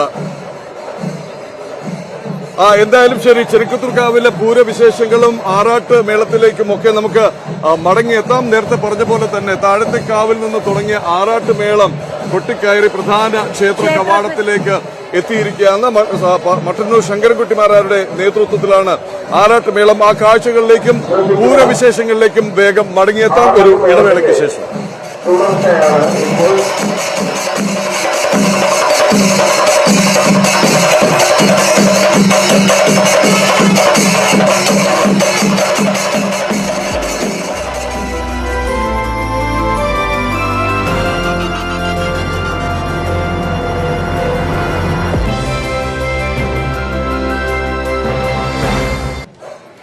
Welcome back. വിശിഷ്ടമായ ആചാര പെരുമയോടെ ചിനക്കത്തൂർ പൂരം പുരാവേശം കൊട്ടിക്കയറിക്കൊണ്ടിരിക്കുകയാണ്. തിരുവനന്തപുരത്ത് ആറ്റുകാൽ പൊങ്കാലയ്ക്കുള്ള ഒരുക്കങ്ങൾ അതിന്റെ അവസാന ഘട്ടത്തിലേക്ക് നീങ്ങുമ്പോൾ ഇവിടെ ഒറ്റപ്പാലത്ത് വള്ളുവനാടിന്റെ സർവ സാംസ്കാരിക കലാ പാരമ്പര്യവും വിളിച്ചോതുന്ന പൂരക്കാഴ്ചകളിലാണ് നമ്മളിപ്പോഴുള്ളത്. പ്രഭാത കേരളം ഇന്ന് പ്രേക്ഷകരിലേക്ക് എത്തുന്നത് ചിനക്കത്തൂരിൽ നിന്നാണ്. നമ്മൾ രാവിലെ തന്നെ താഴേക്കാവിൽ ആറാട്ട് മേളം കണ്ടു. മട്ടന്നൂർ ശങ്കരൻകുട്ടിമാരാരുടെ നേതൃത്വത്തിലുള്ള ആറാട്ട് മേളം ഇപ്പോൾ കൊട്ടിക്കയറി മേലേക്കാവിലേക്ക് വന്നിരിക്കുകയാണ്. കാരണം ഇനിയൊരു ചടങ്ങുണ്ട്. താഴേക്കാവിൽ നിന്നുള്ള ഭഗവതിയുടെ തിടമ്പ് മേലേക്കാവിലേക്ക് ഇപ്പോൾ എഴുന്നള്ളിക്കും. അതിനുശേഷം ഒരു 9 മണിയോടുകൂടി താഴേക്കാവിൽ കൊടി ഇറങ്ങും. അപ്പോഴാണ് പിന്നെ പൂരം മേലേക്കാവിലാണ്. രണ്ടുപേരും കൂടി ഒരുമിച്ചിരുന്നാണ് പൂരം കാണുന്നത് എന്നാണ് വിശ്വാസം, എന്നാണ് ഐതിഹ്യം. നമുക്കിപ്പോൾ ഈ ആറാട്ട് മേള കാഴ്ചകൾ ഒന്ന് കാണാം. മേലേക്കാവിൽ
ഇപ്പോൾ ചിനക്കത്തൂർ കാവിൽ ഇങ്ങനെ പൂരം കൊട്ടി കയറുകയാണ്. അതിന്റെ ഒരു പ്രധാനപ്പെട്ട ചടങ്ങിലേക്കാണ് പ്രവേശിക്കുന്നത്. നമ്മൾ രാവിലെ കണ്ടു താഴേക്കാവിൽ ആറാട്ട് മേളം ആരംഭിച്ചു. ആ മേളം ഇപ്പോൾ മേലേക്കാവിൽ എത്തിയിട്ടുണ്ട്.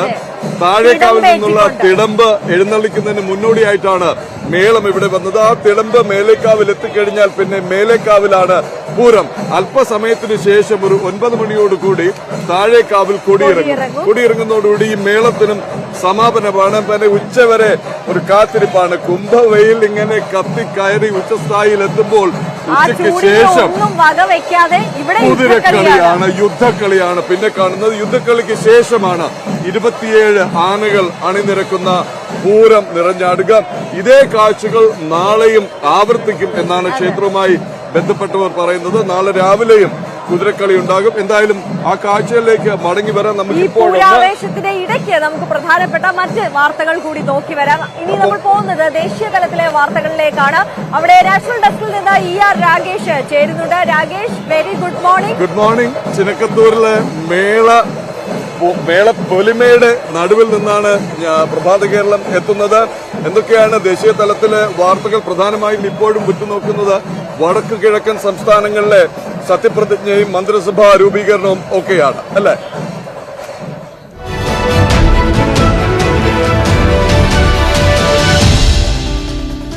Pradeep, Arya, good morning. ഏറ്റവും പ്രധാനമായി വടക്കുകിഴക്കൻ സംസ്ഥാനം പ്രത്യേകിച്ച് മേഘാലയയിലും നാഗാലാൻഡിലും നാളെ സത്യപ്രതിജ്ഞയാണ്. നാഗാലാൻഡ് മുഖ്യമന്ത്രിയായി നെഫ്യൂ റിയോയും ഒപ്പം തന്നെ മേഘാലയ മുഖ്യമന്ത്രിയായി കോൺറാഡ് സാങ്മയും നാളെ സത്യപ്രതിജ്ഞ ചെയ്ത് അധികാരമേൽക്കും. എന്നാൽ മേഘാലയയിൽ മാത്രമാണ് കേവല ഭൂരിപക്ഷം ഉണ്ടായിരുന്നത്. അതുകൊണ്ട് തന്നെ ഈ സർക്കാർ അധികാരത്തിലേറിയാൽ പോലും കോൺറാഡ് സാങ്മയ്ക്ക് മുന്നിൽ വെല്ലുവിളികൾ ചെറുതായിരുന്നില്ല. പക്ഷേ അതിനെ ഇപ്പോൾ ഏതായാലും കോൺറാഡ് സാങ്മ അതിജീവിച്ചു എന്നതാണ് ഏറ്റവും പ്രധാനപ്പെട്ട കാര്യം. അതായത് 32 MLA-മാർ ഉണ്ടെന്ന അവകാശവാദമാണ് കഴിഞ്ഞ ദിവസം ഗവർണർക്ക് നൽകിയ കത്തിൽ കോൺറാഡ് സാങ്മ അവകാശപ്പെട്ടിരുന്നത്. പക്ഷേ ഇന്നലെ രാത്രിയോടുകൂടി പിന്തുണയ്ക്കുന്ന MLA-മാർ എണ്ണം 45 ഉയർന്നിരിക്കുകയാണ്. അതായത് ഏറ്റവും വലിയ രണ്ടാമത്തെ കക്ഷിയായ UDP-യും ഒപ്പം തന്നെ PDF-ഉം ഈ സർക്കാരിനെ പിന്തുണച്ചുകൊണ്ട് രംഗത്ത് വന്നതാണ് എന്നതാണ് ഏറ്റവും ശ്രദ്ധേയമായ കാര്യം. UDP-ക്ക് 11 അംഗങ്ങളും PDF-ന് 2 അംഗങ്ങളുമാണുള്ളത്. ഇങ്ങനെ 45 അംഗങ്ങളുടെ പിന്തുണ ഇതിനോടൊപ്പം തന്നെ ഉറപ്പിക്കാൻ കോൺറാഡ് സാങ്മയ്ക്ക് ആയിരിക്കുന്നു. 60 അംഗ നിയമസഭയിൽ 59 മണ്ഡലങ്ങളിലേക്കാണ് വോട്ടെടുപ്പ് നടന്നത്. അതുകൊണ്ട് തന്നെ 45 അംഗങ്ങളുടെ പിന്തുണ ഉറപ്പായ സാഹചര്യത്തിൽ സർക്കാരിന് ഇനി പ്രതിസന്ധിയില്ല. ഏറ്റവും വലിയ തിരിച്ചടി ഉണ്ടായത് തൃണമൂൽ കോൺഗ്രസിനാണ്. കാരണം BJP-യെയും ഒപ്പം തന്നെ കോൺറാഡ് സാങ്മയുടെ NPP-യെയും മാറ്റി നിർത്തിക്കൊണ്ട് സർക്കാർ രൂപീകരിക്കാനുള്ള ശ്രമങ്ങൾ അവിടെ മുകുൾ സാങ്മയുടെ നേതൃത്വത്തിൽ നടന്നിരുന്നു. പ്രത്യേകിച്ച് UDP ഒപ്പം തന്നെ കോൺഗ്രസ്, തൃണമൂൽ കോൺഗ്രസ് തുടങ്ങി മറ്റ് ചെറു കക്ഷികളെല്ലാം കൂട്ടിച്ചേർത്തുകൊണ്ട് സർക്കാർ രൂപീകരണ ശ്രമമാണ് തൃണമൂൽ കോൺഗ്രസ് നടത്തിയിരുന്നത്. പക്ഷേ ആ നീക്കത്തിന് ഇപ്പോൾ ഏതായാലും തിരിച്ചടിയേറ്റിരിക്കുകയാണ്. 45 അംഗങ്ങളുടെ പിന്തുണ ഉറപ്പാക്കിയാണ് ഏതായാലും കോൺറാഡ് സാങ്മ സത്യപ്രതിജ്ഞ ചെയ്യാൻ പോകുന്നത്. മറ്റന്നാളാണ് ത്രിപുരയിൽ BJP സർക്കാർ രണ്ടാമതും സത്യപ്രതിജ്ഞ ചെയ്ത് അധികാരമേൽക്കുന്നത്. പക്ഷേ അവിടെ മുഖ്യമന്ത്രി ആരെന്ന കാര്യത്തിൽ ഒരു അന്തിമ തീരുമാനം ഇതുവരെ ഉണ്ടായിട്ടില്ല. മണിക് സാഹയ്ക്ക് തന്നെയാണ് കൂടുതൽ സാധ്യത കൽപ്പിക്കുന്നത്. പക്ഷേ കേന്ദ്രമന്ത്രി പ്രതിമ ഭൗമിക്കിനെ മുഖ്യമന്ത്രിയാക്കണമെന്ന അഭിപ്രായം പ്രത്യേകിച്ച് മുൻ മുഖ്യമന്ത്രി ബിപ്ലവ് ദേവിനെ അനുകൂലിക്കുന്ന ഒരു വിഭാഗം MLA-മാർ ആവശ്യപ്പെടുകയും ചെയ്യുന്നുണ്ട്. ഇന്നലെ അമിത്ഷായുടെ വസതിയിൽ നിർണായക ചർച്ചകൾ നടന്നിരുന്നു. അസം മുഖ്യമന്ത്രി ഹിമന്ത ബിശ്വ ശർമ്മ അടക്കമുള്ളവർ ഈ വിഷയത്തിൽ ചർച്ച നടത്തിയിരുന്നു. അതുകൊണ്ട് തന്നെ ദേശീയ നേതൃത്വമായിരിക്കും ഒരു അന്തിമ തീരുമാനം ഇക്കാര്യത്തിൽ കൈക്കൊള്ളുക. ഏതായാലും നിലവിൽ ലഭിക്കുന്ന വിവരമനുസരിച്ച് മണിക് സാഹ തന്നെ തുടരട്ടെ എന്ന അഭിപ്രായം BJP ദേശീയ നേതൃത്വത്തിനുണ്ടെന്നാണ് ലഭിക്കുന്നത്. അങ്ങനെയെങ്കിൽ മറ്റന്നാൾ മുഖ്യമന്ത്രിയായി മണിക് സാഹ അധികാരമേൽക്കുകയും ചെയ്യും. മറ്റൊന്ന് UP-യിൽ നിന്ന് വരുന്ന വാർത്തയാണ്.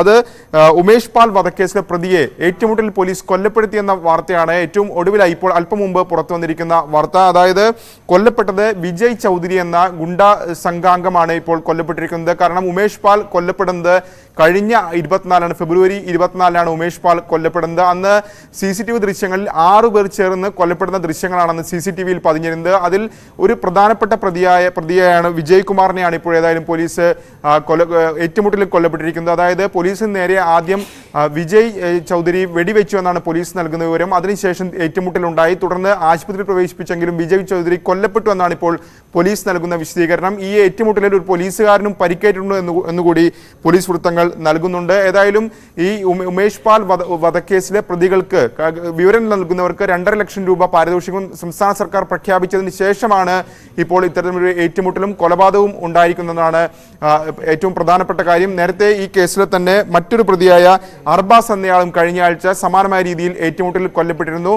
ഉമേഷ് പാൽ നേരത്തെ BSP MLA കൊലപ്പെടുത്തിയ രാജു എന്ന് പറയുന്ന BSP MLA കൊലപ്പെടുത്തിയ കേസിലെ പ്രധാന സാക്ഷിയായിരുന്നു ഉമേഷ് പാൽ കഴിഞ്ഞ 24-നാണ് കൊല്ലപ്പെട്ടത്. പ്രത്യേകിച്ച് ഗുണ്ടാ സംഘ തലവൻ അത്തിഖ് അഹമ്മദിന്റെ സംഘത്തിൽപ്പെട്ടയാളാണ് ഈ വിജയ് ചൗധരി. ഏതായാലും ഇതുമായി ബന്ധപ്പെട്ട കൂടുതൽ പ്രതികരണം പോലീസിന്റെ ഭാഗത്ത് ഇനി വരേണ്ടതുണ്ട്. വീണ്ടും പ്രദീപിലേക്കും ആര്യയിലേക്കും. ശരി, താങ്ക് യു രാകേഷ്. നമ്മളിപ്പോൾ ഒരു സിനിമ വിശേഷം കൂടി കണ്ടുവരാം. പാദമുദ്ര, രാജശില്പി, യുഗപുരുഷൻ തുടങ്ങിയ സിനിമകളിലൂടെ ശ്രദ്ധേയനായ സംവിധായകനാണ് R. സുകുമാരൻ. അദ്ദേഹം ഇപ്പോൾ പക്ഷെ തന്റെ ചിത്രങ്ങൾ വിൽപ്പനയ്ക്ക് വെച്ചിരിക്കുകയാണ്. മറ്റൊന്നുകൂടി പറയാനുള്ളത്, വേണ്ടത്ര അംഗീകാരം ലഭിക്കാതെ പോയ ഒരു സംവിധായകൻ കൂടിയാണ് ശ്രീ R. സുകുമാരൻ. നടന്മാർക്കൊക്കെ തന്നെ മോഹൻലാലിന് ഉൾപ്പെടെ നിരവധി അവാർഡുകൾ ലഭിച്ചിട്ടുണ്ടെങ്കിലും അദ്ദേഹത്തിന് വേണ്ട വിധത്തിലുള്ള അംഗീകാരം നമ്മുടെ സംസ്ഥാനത്ത് നിന്ന് ലഭിച്ചിട്ടില്ല എന്നുള്ളതാണ്. എന്തായാലും ഈ വൈകിയ വേളയിൽ അദ്ദേഹത്തിന്റെ സൃഷ്ടികൾ ജനങ്ങളിലേക്ക് എത്തണം എന്നുള്ളൊരു ആഗ്രഹത്തോടു കൂടിയാണ് ഈ ചിത്രങ്ങൾ വിൽപ്പനയ്ക്ക് വെച്ചിരിക്കുന്നത്. എന്തായാലും തിരുവനന്തപുരത്ത് നിന്ന് PV വിനോദിന്റെ റിപ്പോർട്ട് കാണാം. 3 സിനിമകൾ കൊണ്ട് പ്രേക്ഷകരുടെ മനസ്സിൽ ഇടം നേടിയ ചലച്ചിത്രകാരൻ R. സുകുമാരൻ. ചലച്ചിത്രകാരൻ എന്ന നിലയ്ക്ക് അദ്ദേഹത്തെ ഒരുപാട് പേർക്കറിയാം. പക്ഷേ ചിത്രകാരൻ എന്ന നിലയിൽ അദ്ദേഹത്തിൻ്റെ മേഖലയിൽ അദ്ദേഹം കൈവരിച്ച മികവുകൾ അല്ലെങ്കിൽ നേട്ടങ്ങൾ, അദ്ദേഹത്തിൻ്റെ സൃഷ്ടികൾ, അതിനെക്കുറിച്ച് ഒരുപക്ഷെ ഒരുപാട് പേർ അറിഞ്ഞുകൊള്ളണമെന്നില്ല. അദ്ദേഹത്തിൻ്റെ ആ മേഖലയാണ് നമ്മൾ ഇന്ന് പരിചയപ്പെടുത്തുന്നത്. സാർ നമസ്കാരം. ഞാൻ സൂചിപ്പിച്ചതിൽ 3 സിനിമകൾ, അത് ആദ്യം പറഞ്ഞു കഴിഞ്ഞാൽ നമുക്ക് പാദമുദ്ര, രാജശില്പി, യുഗപുരുഷൻ, 3 സിനിമകൾ. 2 മോഹൻലാൽ, 1 മമ്മൂട്ടി. ഈ 3 സിനിമകളും ഒരു കാലത്തും പ്രേക്ഷകർ മറക്കാത്ത കാര്യമാണ്. നമുക്ക് സിനിമയിലേക്ക് വരുന്നതിന് മുൻപ് ഇന്നത്തെ ഈ അഭിമുഖം അങ്ങയുടെ ചിത്രങ്ങളെക്കുറിച്ചാണ്. അങ്ങ് ഒരുപാട് ചിത്രങ്ങൾ വരയ്ക്കുകയും അതിനൊരു വിപണി സാധ്യതയുണ്ട്. പലപ്പോഴും അങ്ങ് അത് കച്ചവടം നടത്താനുള്ള ഒരു ശ്രമം നടത്തിയിരുന്നില്ല. പക്ഷേ ഇപ്പോൾ വാർദ്ധക്യമാണ്, ചികിത്സയുടെ ആവശ്യമുണ്ട്. ഈ ചിത്രങ്ങൾ ഇപ്പോൾ അങ്ങ് വിൽക്കാൻ തീരുമാനിച്ചിരിക്കുകയാണ്.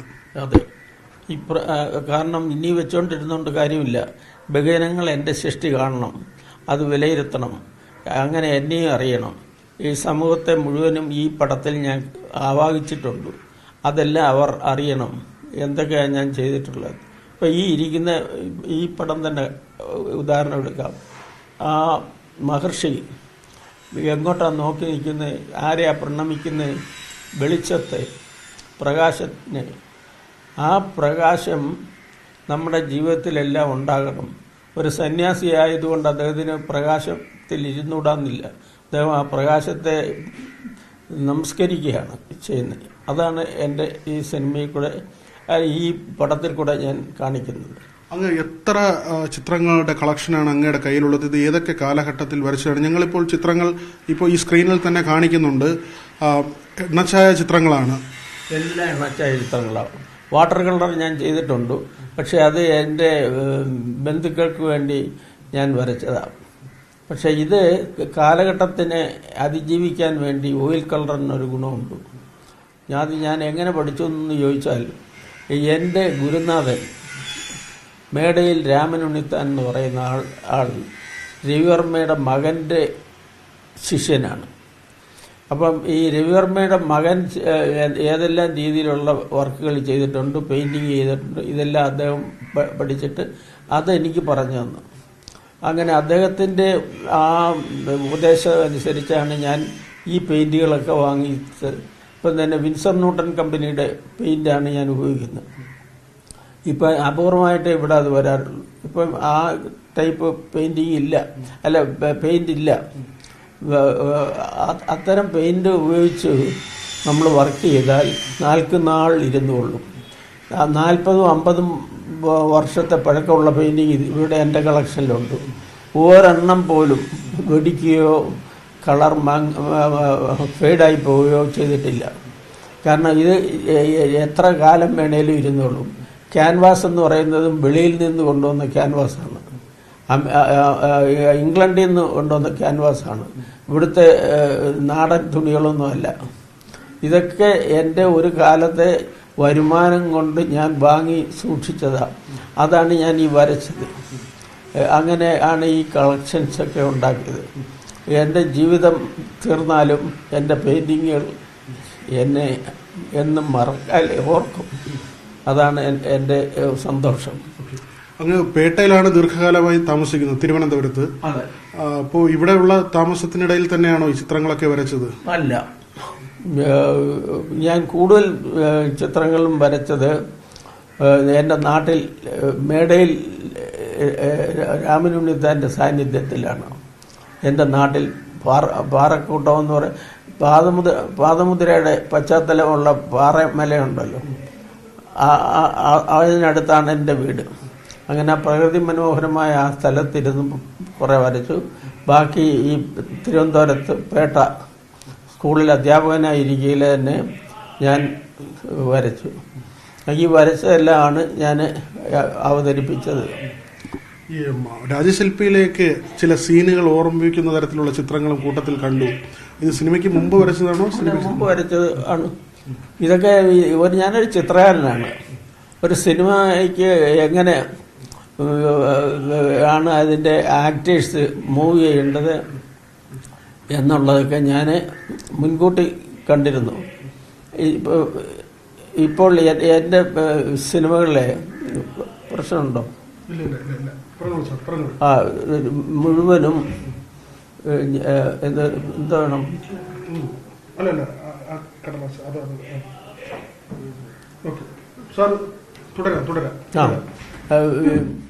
പാദമുദ്രയുടെ സമയത്ത്.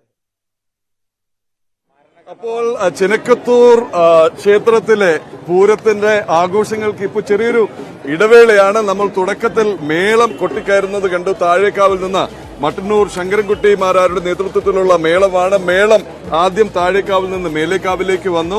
അല്പസമയം മുമ്പ് താഴേക്കാവിൽ നിന്നുള്ള തിടമ്പ്, അതായത് താഴേക്കാവിലെ ദേവിയെ എഴുന്നള്ളിച്ച് മേലേക്കാവിലേക്ക് എത്തിച്ചിട്ടുണ്ട്. ഇനിയിപ്പോൾ മേലേക്കാവിലായിരിക്കും ഇരു ദേവിമാരുടെയും സാന്നിധ്യം ഉണ്ടാവുക. രണ്ടുപേരും ഒന്നിച്ചിരുന്നാണ് പൂരം കാണുക എന്നാണ് ഐതിഹ്യം, സങ്കല്പം. എന്ന് മാത്രമല്ല, നാളെ രാവിലെ വരെ, അല്പം മുമ്പ് അതിന്റെ അനൗൺസ്മെന്റും ഉണ്ടായിരുന്നു, നാളെ രാവിലെ വരെ താഴേക്കാവിലെ ദേവിയുടെ സാന്നിധ്യം മേലേക്കാവിലായിരിക്കും. നാളെ കൊടിയിറങ്ങിയ ശേഷം, പൂരം കൊടിയിറങ്ങിയ ശേഷമാണ് ഈ തിടമ്പും സങ്കല്പവും താഴത്തേക്ക് കൊണ്ടുപോവുക. എന്തായാലും 2 കൊടിമരങ്ങളാണ് ഉള്ളത്. ഈ താഴേക്കാവിലെ കൊടി ആ കേൾക്കുന്നതും ഈ പൂരത്തിന്റെ യുദ്ധക്കളിയുടെ ഒരു ഒഴിച്ചുകൂടാനാവാത്ത ഭാവമാണ്. അയ്യോ ഓടി വരുമോ തച്ചു കൊല്ലുന്നേ എന്നുള്ള ആ വിളിയും ഒക്കെ ഇതിന്റെ ഐതിഹ്യവുമായി ബന്ധപ്പെട്ട് കിടക്കുന്നു. എന്തായാലും ഉച്ചയ്ക്ക് ശേഷമാണ് യുദ്ധക്കളി നടക്കുക. 16 കുതിരകൾ ആകാശത്തേക്ക് ഇങ്ങനെ എറിഞ്ഞു കളിക്കുന്ന യുദ്ധക്കളി. മാമാങ്കത്തിന്റെ സ്മരണകൾ ഉണർത്തിയാണ് യുദ്ധക്കളി അരങ്ങേറുക. ശേഷം ഏറ്റവും ഒടുവിൽ, അതായത് 16 കുതിരകളാണ് സങ്കല്പം. 2 നാടുവാഴിമാർ, സാമൂതിരിയും യുവരാജാവും, ഒപ്പം 3 സൈന്യാധിപന്മാർ, സാമൂതിരിയുടെ കെട്ടിലമ്മ, പിന്നെ ജോത്സ്യനും സഹായിയും, അവർക്കൊപ്പം 8 പടയാളികളും. ജോത്സ്യൻ ഇറങ്ങുന്നത് വരെ ഈ കുതിരക്കളി തുടരും. ജോത്സ്യൻ ഇറങ്ങി പരിക്കേറ്റവരെ കൊണ്ടുപോകുന്നു എന്നാണ് സങ്കല്പം. എന്തായാലും ജോത്സ്യൻ ഇറങ്ങുന്നതോടുകൂടി കുതിരക്കളി സമാപിക്കുന്നു. ശേഷമാണ് ആനകൾ അണിനിരന്നുള്ള പൂരവും പൂരക്കാഴ്ചകളും മേളവും. എന്തായാലും ഈ കാഴ്ചകളെല്ലാം കുംഭച്ചൂടിന്റെ ഉച്ചസ്ഥായി എത്തി നിൽക്കുന്ന ദിവസമാണ് കുംഭത്തിലെ മകം നാളിൽ അരങ്ങേറുന്ന പൂരക്കാഴ്ചകൾ. വള്ളുവനാടിന്റെ കലാ സാംസ്കാരിക പാരമ്പര്യം എല്ലാ അർത്ഥത്തിലും വിളിച്ചോതുന്ന പൂരക്കാഴ്ചകളും അനുഷ്ഠാനങ്ങളും ആചാരങ്ങളും ഒക്കെ കാണാം. ഈ കാഴ്ചകളെല്ലാം, പ്രധാന ചടങ്ങുകളെല്ലാം തത്സമയം ന്യൂസ് 18-ൽ കാണും. ന്യൂസ് 18 ചിനക്കത്തൂർ പൂരത്തിന്റെ സമഗ്ര കവറേജുമായി ഈ ഒരു ദിവസം മുഴുവൻ പ്രേക്ഷകർക്കൊപ്പം ഉണ്ടാകും. പക്ഷേ ഇപ്പോൾ സമയം അവസാനിക്കുകയാണ്. കൂടുതൽ വാർത്തകൾ കാണാം. ന്യൂസ് ഡെസ്കിൽ നിന്ന് ആ വാർത്തകൾ തുടരും. ഇവിടെ ചിനക്കത്തൂരിന്റെ പൂരമണ്ണിൽ നിന്ന് ഇന്ന് ആരംഭിച്ച പ്രഭാത കേരളം അവസാനിക്കുകയാണ്. എല്ലാ പ്രേക്ഷകർക്കും ഒരിക്കൽ കൂടി ഒരു ശുഭദിനം ആശംസിക്കുകയാണ്. നന്ദി, നമസ്കാരം.